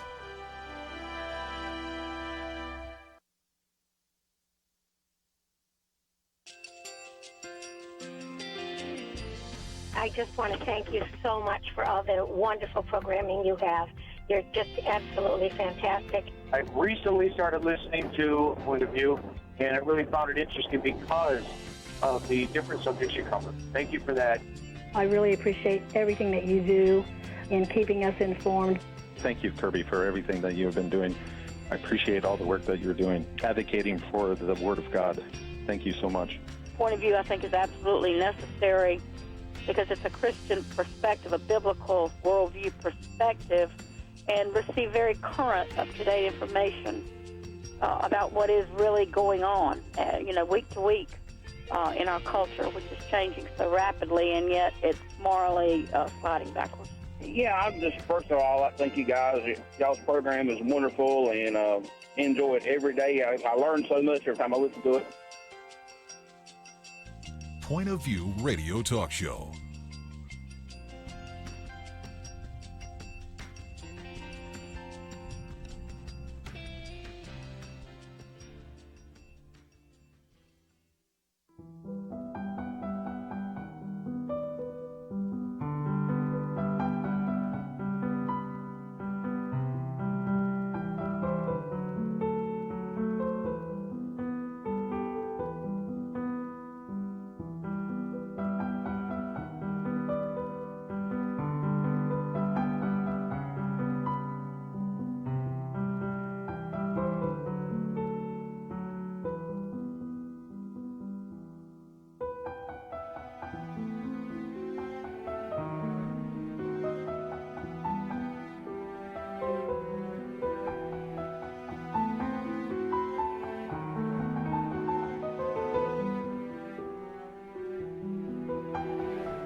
Hi, this is Kirby Anderson. Each day we take on the tough issues and provide a biblical perspective to them. The topics we cover are wide-ranging: apologetics, theology, prophecy, creation and evolution, intelligent design, marriage, family, child-rearing, the millennial generation, trends in society, politics, economics, business, religious liberty, the Constitution, public policy, foreign policy, military policy, tensions in the Middle East, abortion, homosexuality, pornography, sexual ethics, media, technology, history, and America's godly heritage.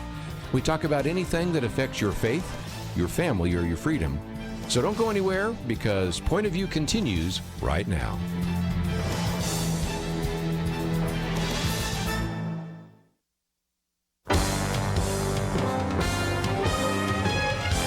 Across America, live. This is Point of View.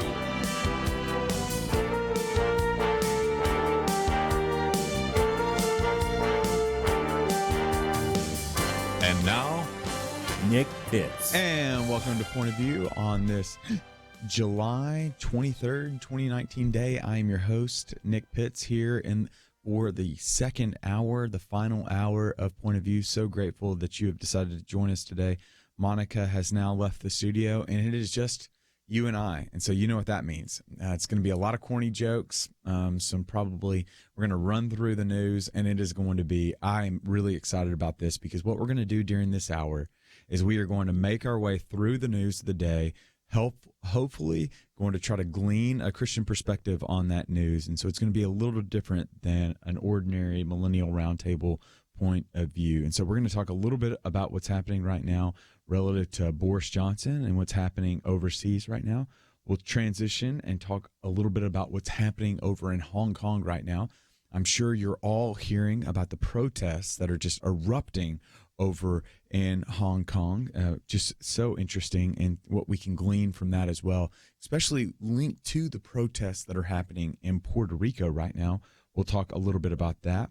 We'll transition to talk about Equifax and how the court has ordered them to pay $700 million, up to $700 million in their data breach settlement, and how intricately intertwined our lives are to the internet today.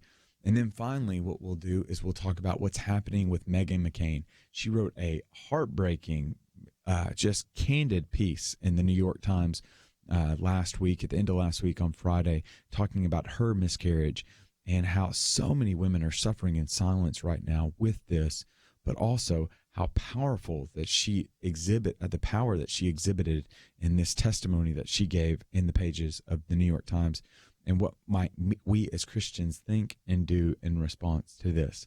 And so without further ado, let's jump into it, shall we? So I don't want to say moments ago, I guess it was hours ago, Boris Johnson handily won the race to lead the Conservative Party and will be Britain's next prime minister within a day, according to the Washington Post. Johnson, this is probably one of the best phrases that I've read when reading some of this news about Boris Johnson. According to the Washington Post, they say, quote, Johnson, a bombastic, Latin-quoting Oxford classicist with a mop of intentionally mussed-up yellow hair, made his name as the over-the-top journalist in Brussels and then as London mayor, and had galvanized the successful Brexit campaign in 2016. Yes, he will be the one to walk through the black enamel door of 10 Downing Street tomorrow, and fulfilling what his biographers describe as his relentless, blonde ambition to follow his hero, Winston Churchill. And so Johnson is an avid follower of Churchill, to the extent that he even wrote a book on Churchill known as The Churchill Factor. You've probably heard me quote the kind of Churchill and how he kind of took that quote and used it to describe the Churchill Factor. So Churchill was just an avid reader, to say the least, had tens of thousands of books at his summer estate, Chartwell's. And one of the interesting things that Churchill did, or I guess the quote that kind of emanated what and spawned the Churchill Factor, as Boris Johnson says, is Churchill once said that the further I look back into the past, the more clearly I see into the future. And what Boris Johnson postulates in his book, The Churchill Factor, is that he was able to know history so well was the reason why he was able to navigate in the present and into the future with with remarkable success. And so let's just kind of go through this individual named Boris Johnson. Well, he has got a very colored, I guess you could say, public life, to say the very least. From a viral video standpoint, one can't help but think about that time that he trucked a 10-year-old in a rugby match. I don't know if you remember seeing this viral video that's now turned into a GIF on social media. There's a picture of him. I believe he's London mayor at the time. It's this rugby match that's happening in a TV segment or some appearance that Mr. Johnson is participating in, and he's beginning to lose his balance as he's running down the field, and there just so happens to be this unfortunate 10-year-old that's just kind of in his way and just absolutely runs him over and turns into GIF history. But then we can't help also, if we're thinking about the rugby match, then you've also got to think about the zip line incident. Like if you'll remember, he was over Victoria Park, and this was during the I believe it was 2012 London Olympics when they were taking place in London, and he was waving these two British flags as he made his way down this zip line through the Olympic Park area, and all of a sudden the zip line stops. And here he is just dangling over the crowd in a suit strapped into this zip line, waving these flags. It's very uncomfortable. But now the man that trucked a 10-year-old, got stuck on a zip line in Victoria Park, has now become Britain's prime minister. He is an absolutely brilliant individual. I know that there are reports that will indicate that he comes off as just kind of just not prepared, but there are other reports that indicate this is just kind of part of the act. It's a self-deprecating maneuver that he is able to use, and has used it effectively. And you can even see that a few years back. He said his chances of becoming the country's leader were, quote, about as good as the chances of finding Elvis on Mars. Elvis may have left the building, but Johnson will take residence in the building, specifically 10 Downing Street. And tomorrow, Johnson will become the 14th prime minister to meet with the Queen. The Queen will ask him to form a government. But do you know who was the first person to meet with this particular Queen? Sir Winston Churchill. When compared to Churchill, Johnson said, "I'm not worthy to loose the latchet of his shoes. I have more in common with a three-toed sloth or an olive than I have with Winston Churchill." But what is the appeal of Johnson? In his book Intellectuals, Paul Johnson echoes Ken Myers in observing that most people are, quote, fascinated by character. Noting the natural resistance to new ideas, Paul Johnson writes, quote, "The extravagance of personality is one way in which the pill can be sugared and the public induced to look at works dealing with ideas." You know, change is inevitable, but God is faithful. We may be resistant to new ideas, but he is patient with us as we navigate through the change. And what we are going to continue to need to lift up, especially as Christians, is the need to pray for Mr. Johnson, because he is now leading.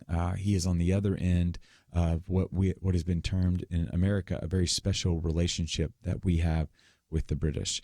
And in this world today where we find ourselves trying to navigate with the discombobulation that's happening in North Korea and Iran and Venezuela, the idea that potentially ISIS could be making new overtures in Iraq, that special relationship not only needs to be special, but it also needs to be strong as well.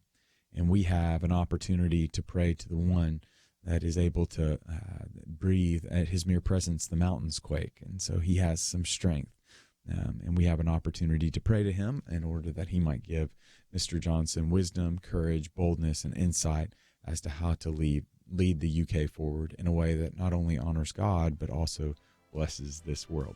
So without further ado, we are going to take a break. But when we come back from the break, we're going to talk a little bit about the protests that are happening in Hong Kong as well as Puerto Rico. We'll be back right after this.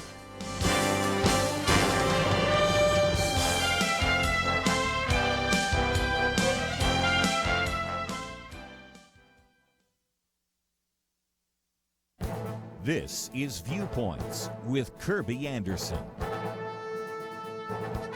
During the Democratic presidential debates and out on the campaign trail, the various candidates have been blaming corporations for the problems the average American faces. Bernie Sanders rants about corporate greed.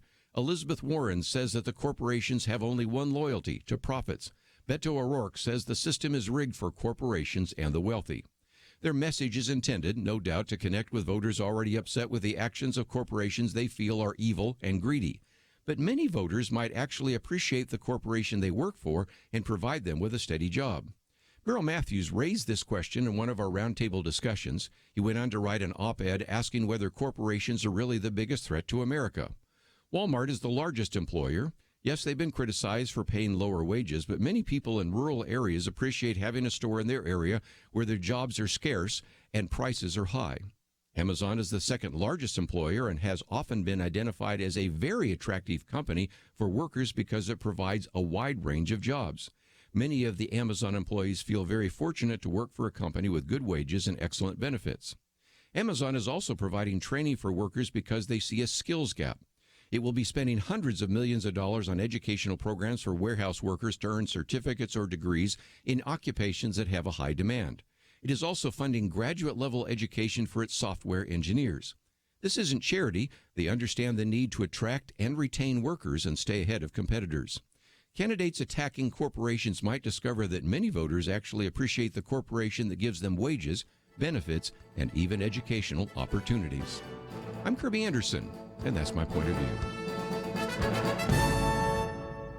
For a free copy of Kirby's booklet, A Biblical View on Socialism, go to viewpoints.info/socialism. That's viewpoints.info/socialism.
You're listening to Point of View, your listener-supported source for truth. And welcome back to Point of View. I'm your host, Nick Pitts. We are making our way across the world now, and so we started off talking a little bit about what's happening in the UK, and it's only, let's continue the journey across the world with news and trying to understand it from a Christian perspective, and let's make our way to Hong Kong right now.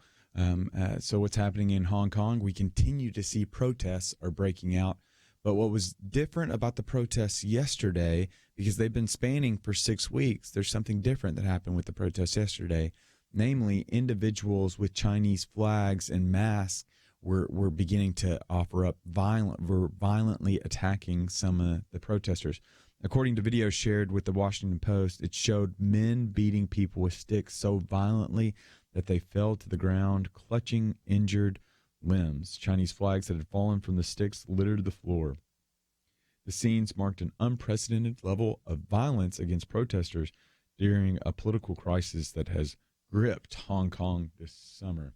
And what we know is that 6 weeks ago, protests were happening in Hong Kong centered on a law that would allow extradition to mainland China. There has been to a large degree a relationship, two-state, one-law relationship that China and Hong Kong have, where Hong Kong has a relationship with China, but they are operating as their own entity to a large degree. Just recently, one of the leaders in Hong Kong has started entertaining the idea through a bill that would allow extradition to happen to China. Well, individuals in Hong Kong thought that threatened their sovereignty 6 weeks ago, and they began to protest out on the streets. We were probably talking about this, if you remember, that upwards of 1 million people were crowding into the streets, demanding and protesting this bill not to pass. One of the interesting things that happened is the bill didn't pass, largely because of these protests that were happening. Now, especially for our listeners that have been listening for a while, you understand that China isn't necessarily a beacon for good justice or justice, period, to say the least. The Uyghur people continue to be placed into internment camps right now, re-education camps, as they call it. That political prisoners are often tortured in China. Churches and Christians in China are often persecuted and tortured, to say the least, right now. So the idea of being extradited to China because you did something wrong in Hong Kong isn't necessarily something that is appetizing to the people of Hong Kong. Well, that original protest regarding that bill 6 weeks ago, the extradition to China, has expanded now, and today protesters have broadened their agenda, pursuing an array of political and social grievances. So, for example, today, nearly 1 in 5 people live in poverty in Hong Kong right now. Hong Kong has the equivalent, their minimum wage is equivalent to around $4.30-something cents. Hong Kong boasts the longest working hours in the world and has the highest rents. Think about this. Over 250,000 people are waiting for access to public housing because they cannot afford housing on their own. And when we're talking about housing, I'm not talking about, so there was a great chart in the New York Times that depicted this. So an apartment in New York, a comparable apartment in New York would be about 400 square feet, which again in New York is a lot of space because New York there's just a lot of people there and property value is extremely high. Well, in Hong Kong, that space would be equivalent to around a little over 100 square feet for your apartment. Just kind of shocking, to say the least. Protesters in Hong Kong are using expressions like "take the baton" and flowers blooming across the entire city to advertise their efforts. And as we indicated, they're experiencing blowback right now because of some of the protests. Specifically, China is kind of the source of some of this. Resistance is as old as the biblical narrative and as current as today's headlines. Looking a cursory look back at the biblical narrative reveals that Saul's men tried to squelch David. Sanballat and Tobiah attempted to stop Nehemiah, and then there was Saul of Tarsus, who, says in Acts 9:1, was breathing out threats against the church. Violence can hinder momentum, but it cannot thwart a righteous movement. I'm reminded of what Elizabeth Wilberforce said. She said, quote, "If it be a work of grace, you know that it cannot fail." And as we know, that protests aren't just happening in Hong Kong right now as they fight for a broad array of social and political grievances. There's also protests that are breaking out in Puerto Rico right now. I was struck by videos that went viral. The highway that stretches across Puerto Rico, they had almost shut down because protesters had filled it completely up. Thousands of individuals took to the streets because the governor is now him and his government find himself in quite a bit of a controversy. Facing an angry public uprising against his administration, the governor of Puerto Rico announced on Sunday that he would not seek re-election in 2020 and would immediately step down as president of his political party. But according to an MSNBC report, far from quelling the furor that has led to more than a week of mass protests in San Juan, the governor's announcement seemed to have the opposite effect, actually. People quickly gathered on the street outside the governor's official residence and said they were more determined than ever to oust him, even after this news that he would not run for re-election. The governor is living La Vida Loca in a bad way, to the extent that Hamilton creator Lin-Manuel Miranda, as well as the famous bonbon shaker Ricky Martin, have backed the demonstrations. They're protesting for at least 2 reasons: leaks and corruption.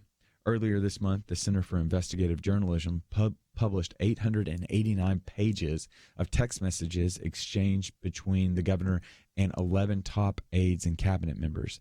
In the text, they mocked the dead from the hurricane that recently struck Puerto Rico, women, LGBT people, and obese individuals, for the sake of not censorship, but for the sake of just kind of being prudent. I won't share some of the comments that were made in these text message threads, but needless to say, they were inappropriate in the highest regard. The FBI also arrested 2 officials in the governor's cabinet as part of a corruption probe over their handling of $15.5 million in contracts. Now, there's a level of corruption that is taking place right now in an inappropriate nature that has captivated the attention, but you can't help but think that the people are suffering right now as they're still trying to rebuild from the recent hurricane that struck Puerto Rico. And this inevitably raises just an important point for us to understand, especially as Christians. Holding office is a high privilege. It's not an inalienable right. We the people entrust certain individuals to lead us into a more perfect union. When trust falters, progress screeches to a halt. They can no longer lead us because they must constantly defend themselves. In the scriptures, we read how the gospel frees you from defending yourself and can cleanse you from all wrongdoing. It frees you from defending yourself because the reality of the matter is that Jesus has died for those things that you're trying to defend yourself from. There's no need to make any excuses because Jesus shed his blood. You don't have to make excuses because you have already been forgiven by the shed blood of Jesus. God is a fierce advocate for you and a forgiving Father to you. But like Moses, God's forgiveness does not exempt you from the consequences of your decisions. The governor of Puerto Rico now finds himself embroiled in a bit of controversy right now. No word on whether he will emerge out of it and continue to finish his term. But we have got to go to a break right now. But when we come back from the break, we're going to continue making our way through the news. Specifically, we'll look a little bit at this Equifax. It's estimated to pay up to $700 million because of a data breach settlement that they reached. Many of you 2 years ago may have been exposed to a data breach that exposed the personal data of nearly 150 million Americans. Individuals could be awarded up to $20,000 if they properly have documented their loss of time as well as wages. And so we'll talk a little bit about that, but we'll also be talking about a school board is painting over a George Washington mural in history. Do we need more history or less history in the classroom? We'll get into that, but we'll also be opening up the phone call so that we can hear from you. So you can call in to the Point of View call line at 800-351-1212. Again, that number is 800-351-1212. Or you can leave us a comment or question on Facebook, www.facebook.com/pointofviewradio. But we have got to go to a break right now. But while we're at break right now, I want to encourage you to make your way over to the Point of View website. While there, you can find out more information on what we're doing here at Point of View and ways that you can come along and support us, as well as find out more information on the website, on today's show. You can go listen to the previous hour or find out more information on some of the topics we'll be talking about. But we'll be back, though, right after this. We live in a digital generation. Point of View is reaching this often overly plugged-in generation with truth. You can keep up with us 24 hours a day using your phone, your tablet, your laptop, or your desktop. Search for the Point of View Radio Talk Show on Facebook, where you can keep up with today's issues, learn about current and upcoming guests by liking us on Facebook. Also, follow us on Twitter. Our handle is @PointOfViewRTS. That stands for Point of View Radio Talk Show. Learn, interact, make a difference with Point of View using new media. And here's one way you can make a big difference. Help us increase our reach by spreading the word among your friends. Share a Facebook post. Tag us in a tweet. With enough joining us to plant seeds, we'll see a tremendous harvest. Come on, it only takes a minute. Search for Point of View Radio Talk Show on Facebook, @PointOfViewRTS on Twitter, and subscribe to the Point of View Radio Talk Show channel on YouTube. Learn, interact, share. the Point of View radio talk show. Point of View will continue after this.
You are listening to Point of View. The opinions expressed on Point of View do not necessarily reflect the views of the management or staff of this station. And now, here again is Nick Pitts. And welcome back to Point of View. I'm your host, Nick Pitts. Continuing Point of View, the Millennial Roundtable. Two interesting stories that are coming out right now that I thought you might be interested in learning more about. A school board voted to paint over a George Washington mural in San Francisco. And then something that probably is affecting many of you, Equifax is to pay up to $700 million in a data breach settlement. let's go with the $700 million one. That seems to be pretty prevalent right now. Equifax on Monday struck a settlement of up to $700 million to resolve investigations and lawsuits stemming from its 2017 data breach that exposed the personal data of nearly 150 million Americans. That's right, 150 million Americans. Context purposes, there's probably around 340 million, around 330, 340 million Americans right now. And so you think about just cutting that number down to individuals that are babies and that aren't adults. That's a pretty sizable chunk of Americans right now that had their data exposed. If approved by the Federal District Court in the Northern District of Georgia, the agreement would require Equifax to establish a $425 million consumer fund for monetary relief to consumers.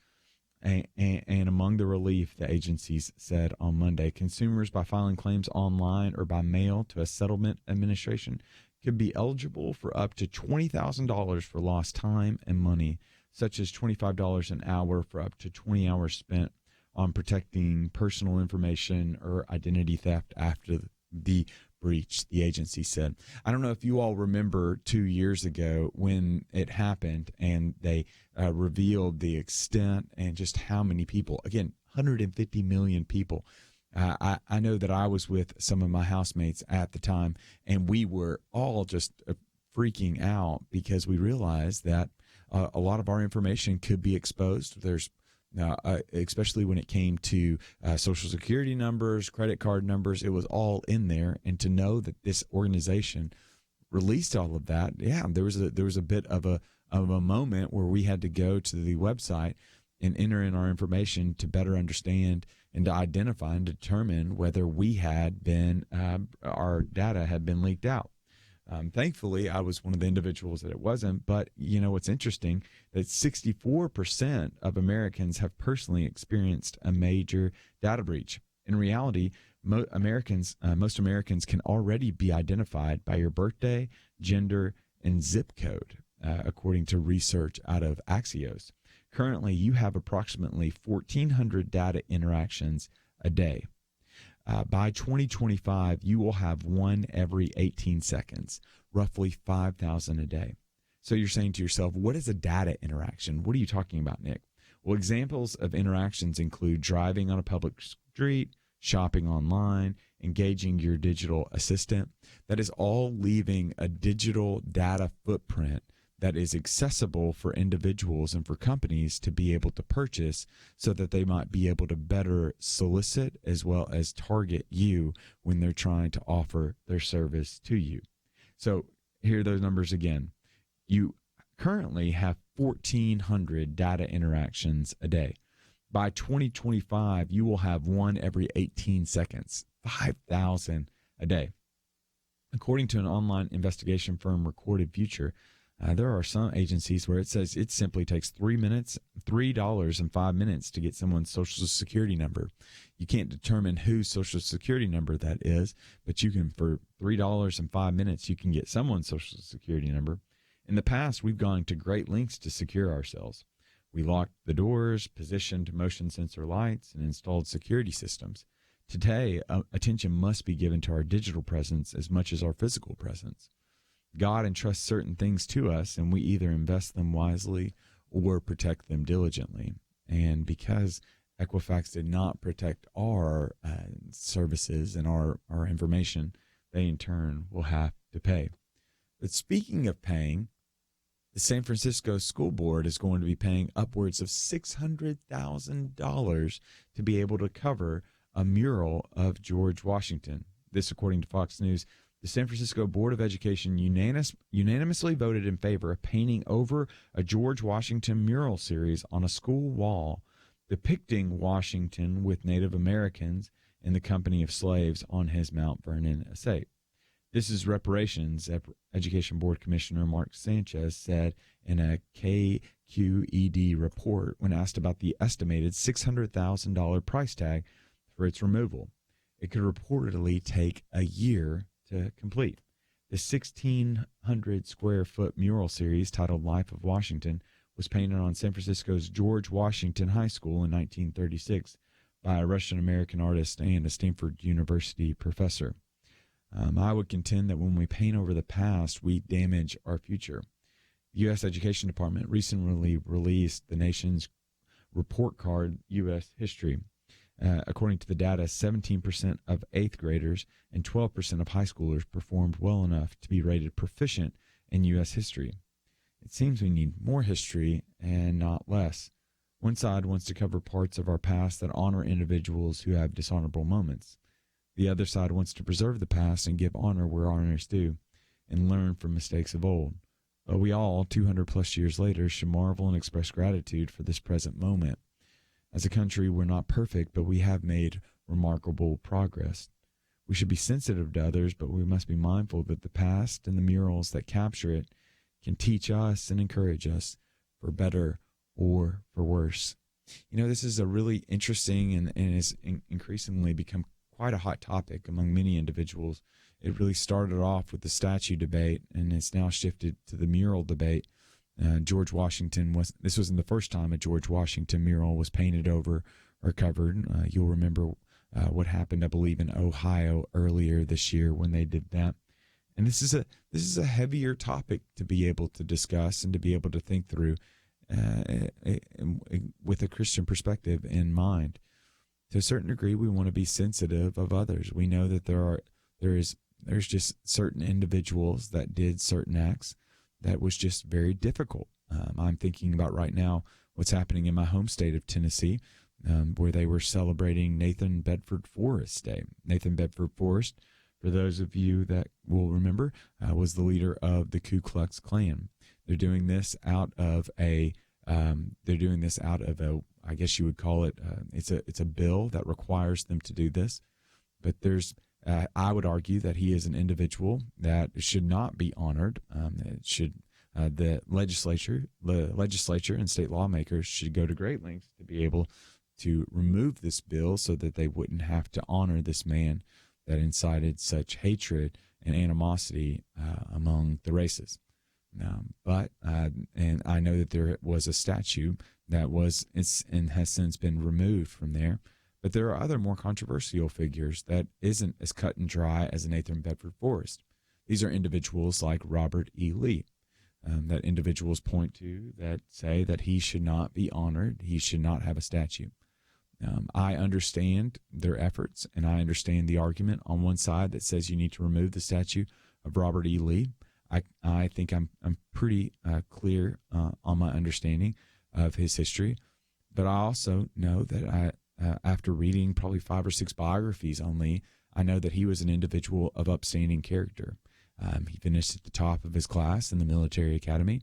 He was an individual that just believed deeply in states' rights and did not see the battle that he fought as fighting to be able to keep slavery, but was more of a battle to be able to represent his community and to fight for his community for the betterment of his state as well as to the glory of his God.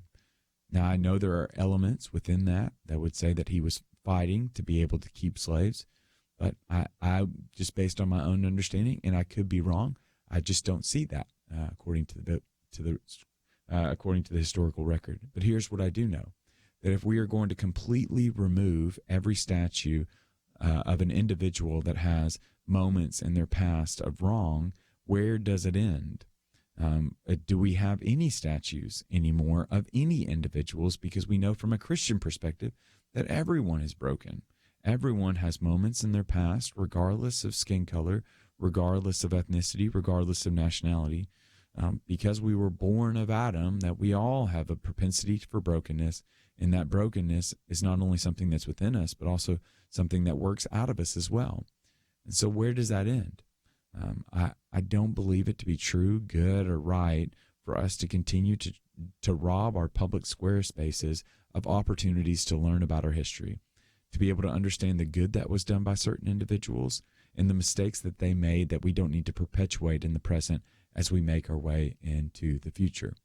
But with this, there needs to be a level of grace as we continue to have this conversation, to be able to approach each statue with a new, fresh set of eyes, to be able to listen first and then try to respond in a way that is gracious, gentle, and loving later. We've got to take a break, but when we come back, more from Point of View right after this.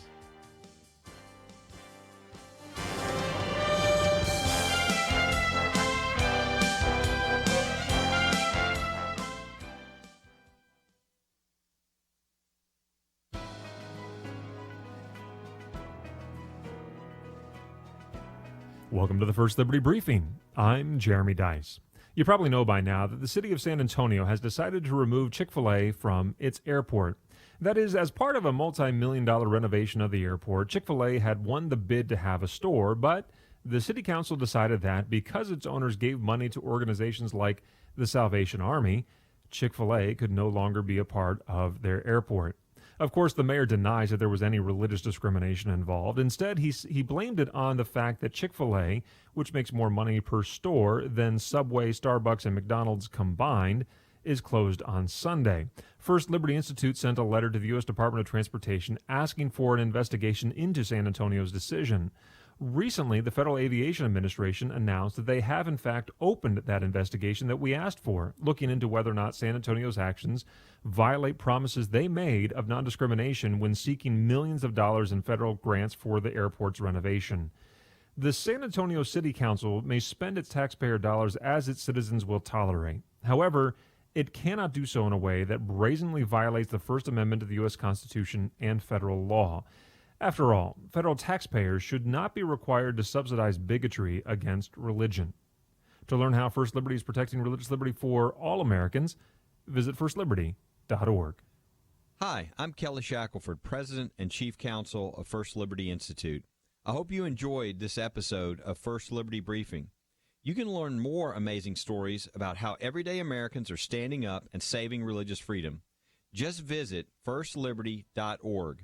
You'll be inspired, educated, and informed. Visit firstliberty.org right now.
Now, back to Point of View, your listener-supported source for truth. And welcome back to Point of View. I'm your host, Nick Pitts, here for the last segment.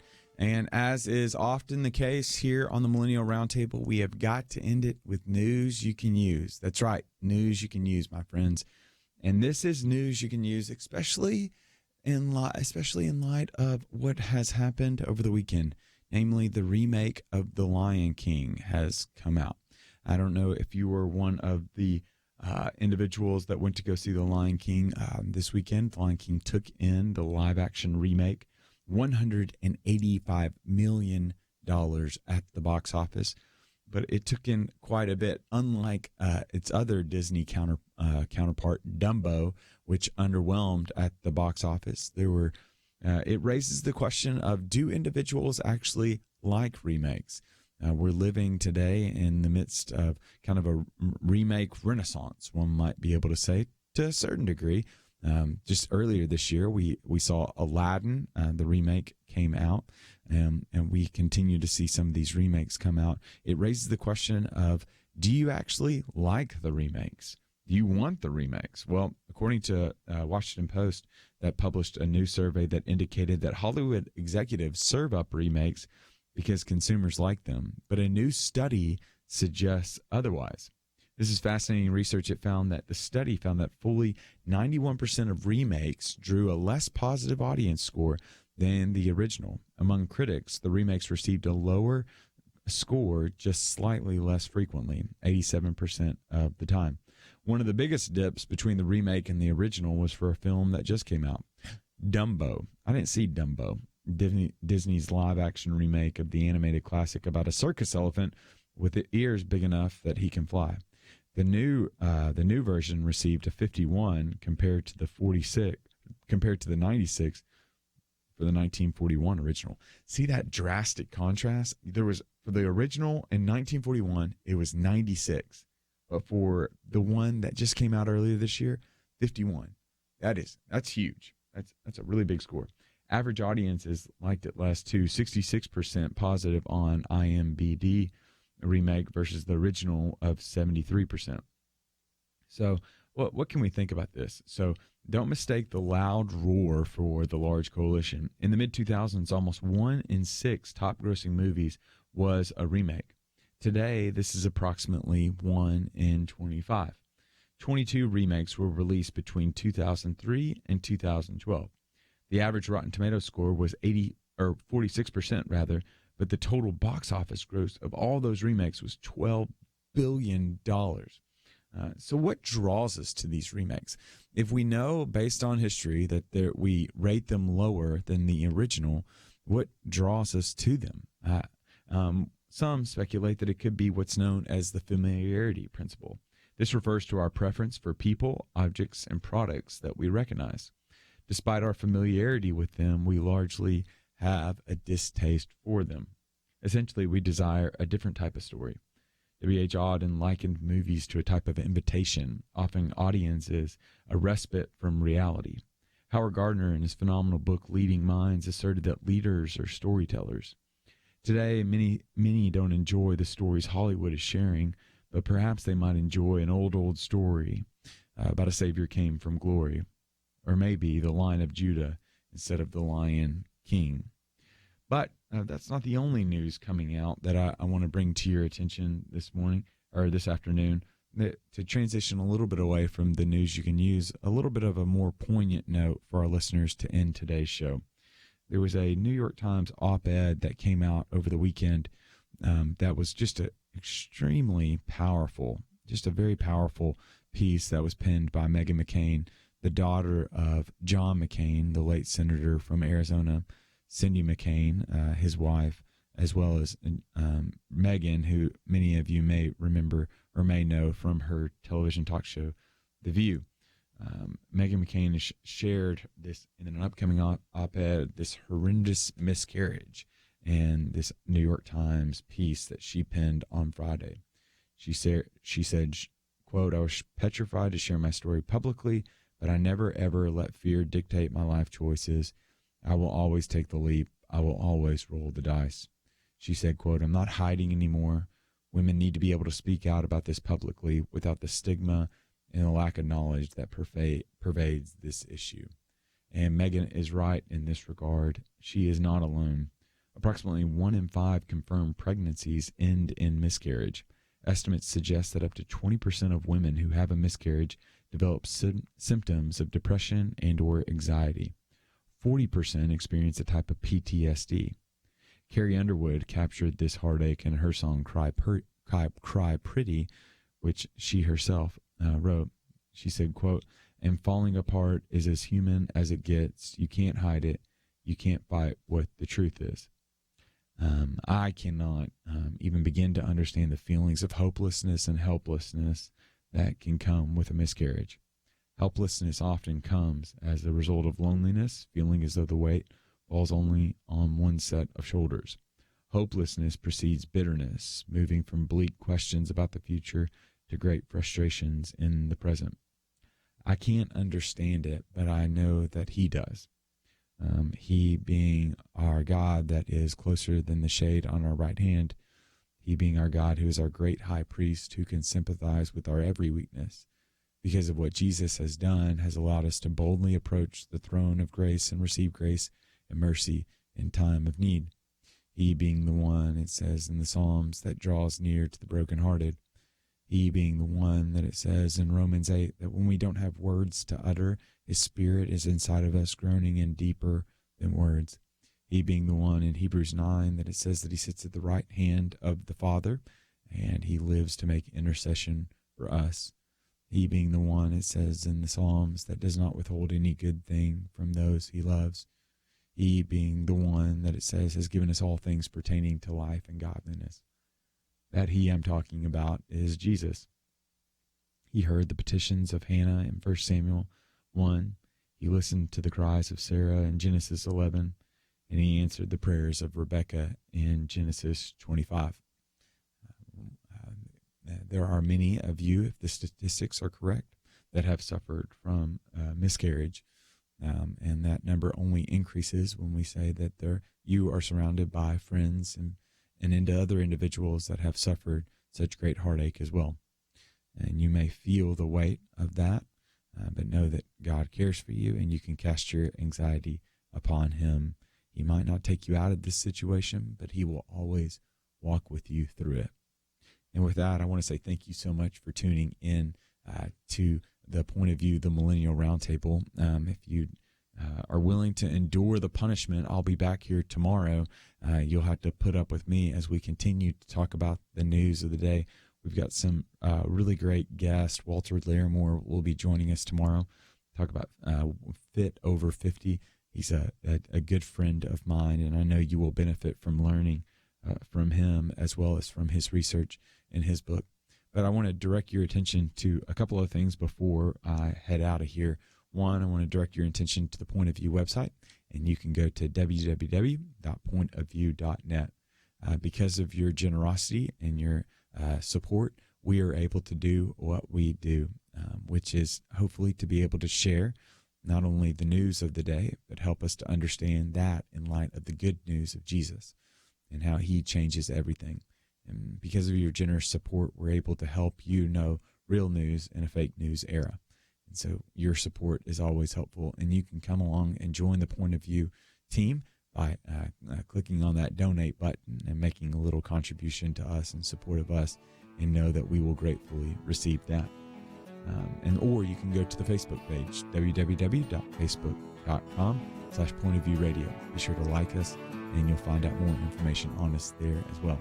But without further ado, thank you so much, and I'll see you back here tomorrow. So you sit down and do your budget, and you look at all your monthly costs and your bills and your income, and it seems like there's never quite enough. You know what would really help? Finding $500 a month to help balance things out. That is the typical savings, $500 a month for a family when you switch to MediShare for your health care.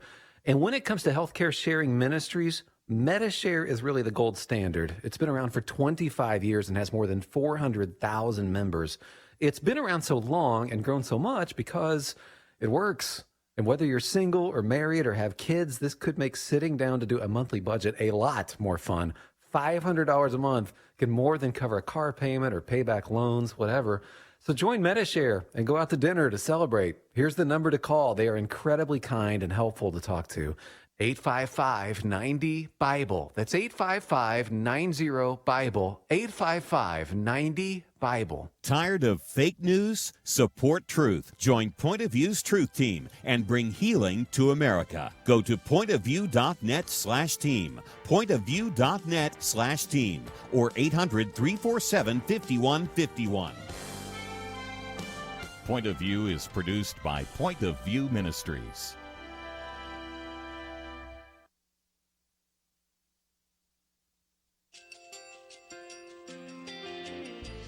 I just want to thank you so much for all the wonderful programming you have. You're just absolutely fantastic. I recently started listening to Point of View, and I really found it interesting because of the different subjects you cover. Thank you for that. I really appreciate everything that you do in keeping us informed. Thank you, Kirby, for everything that you have been doing.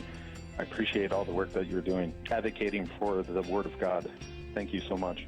Point of View, I think, is absolutely necessary because it's a Christian perspective, a biblical worldview perspective, and receive very current, up-to-date information about what is really going on, week to week in our culture, which is changing so rapidly, and yet it's morally sliding backwards.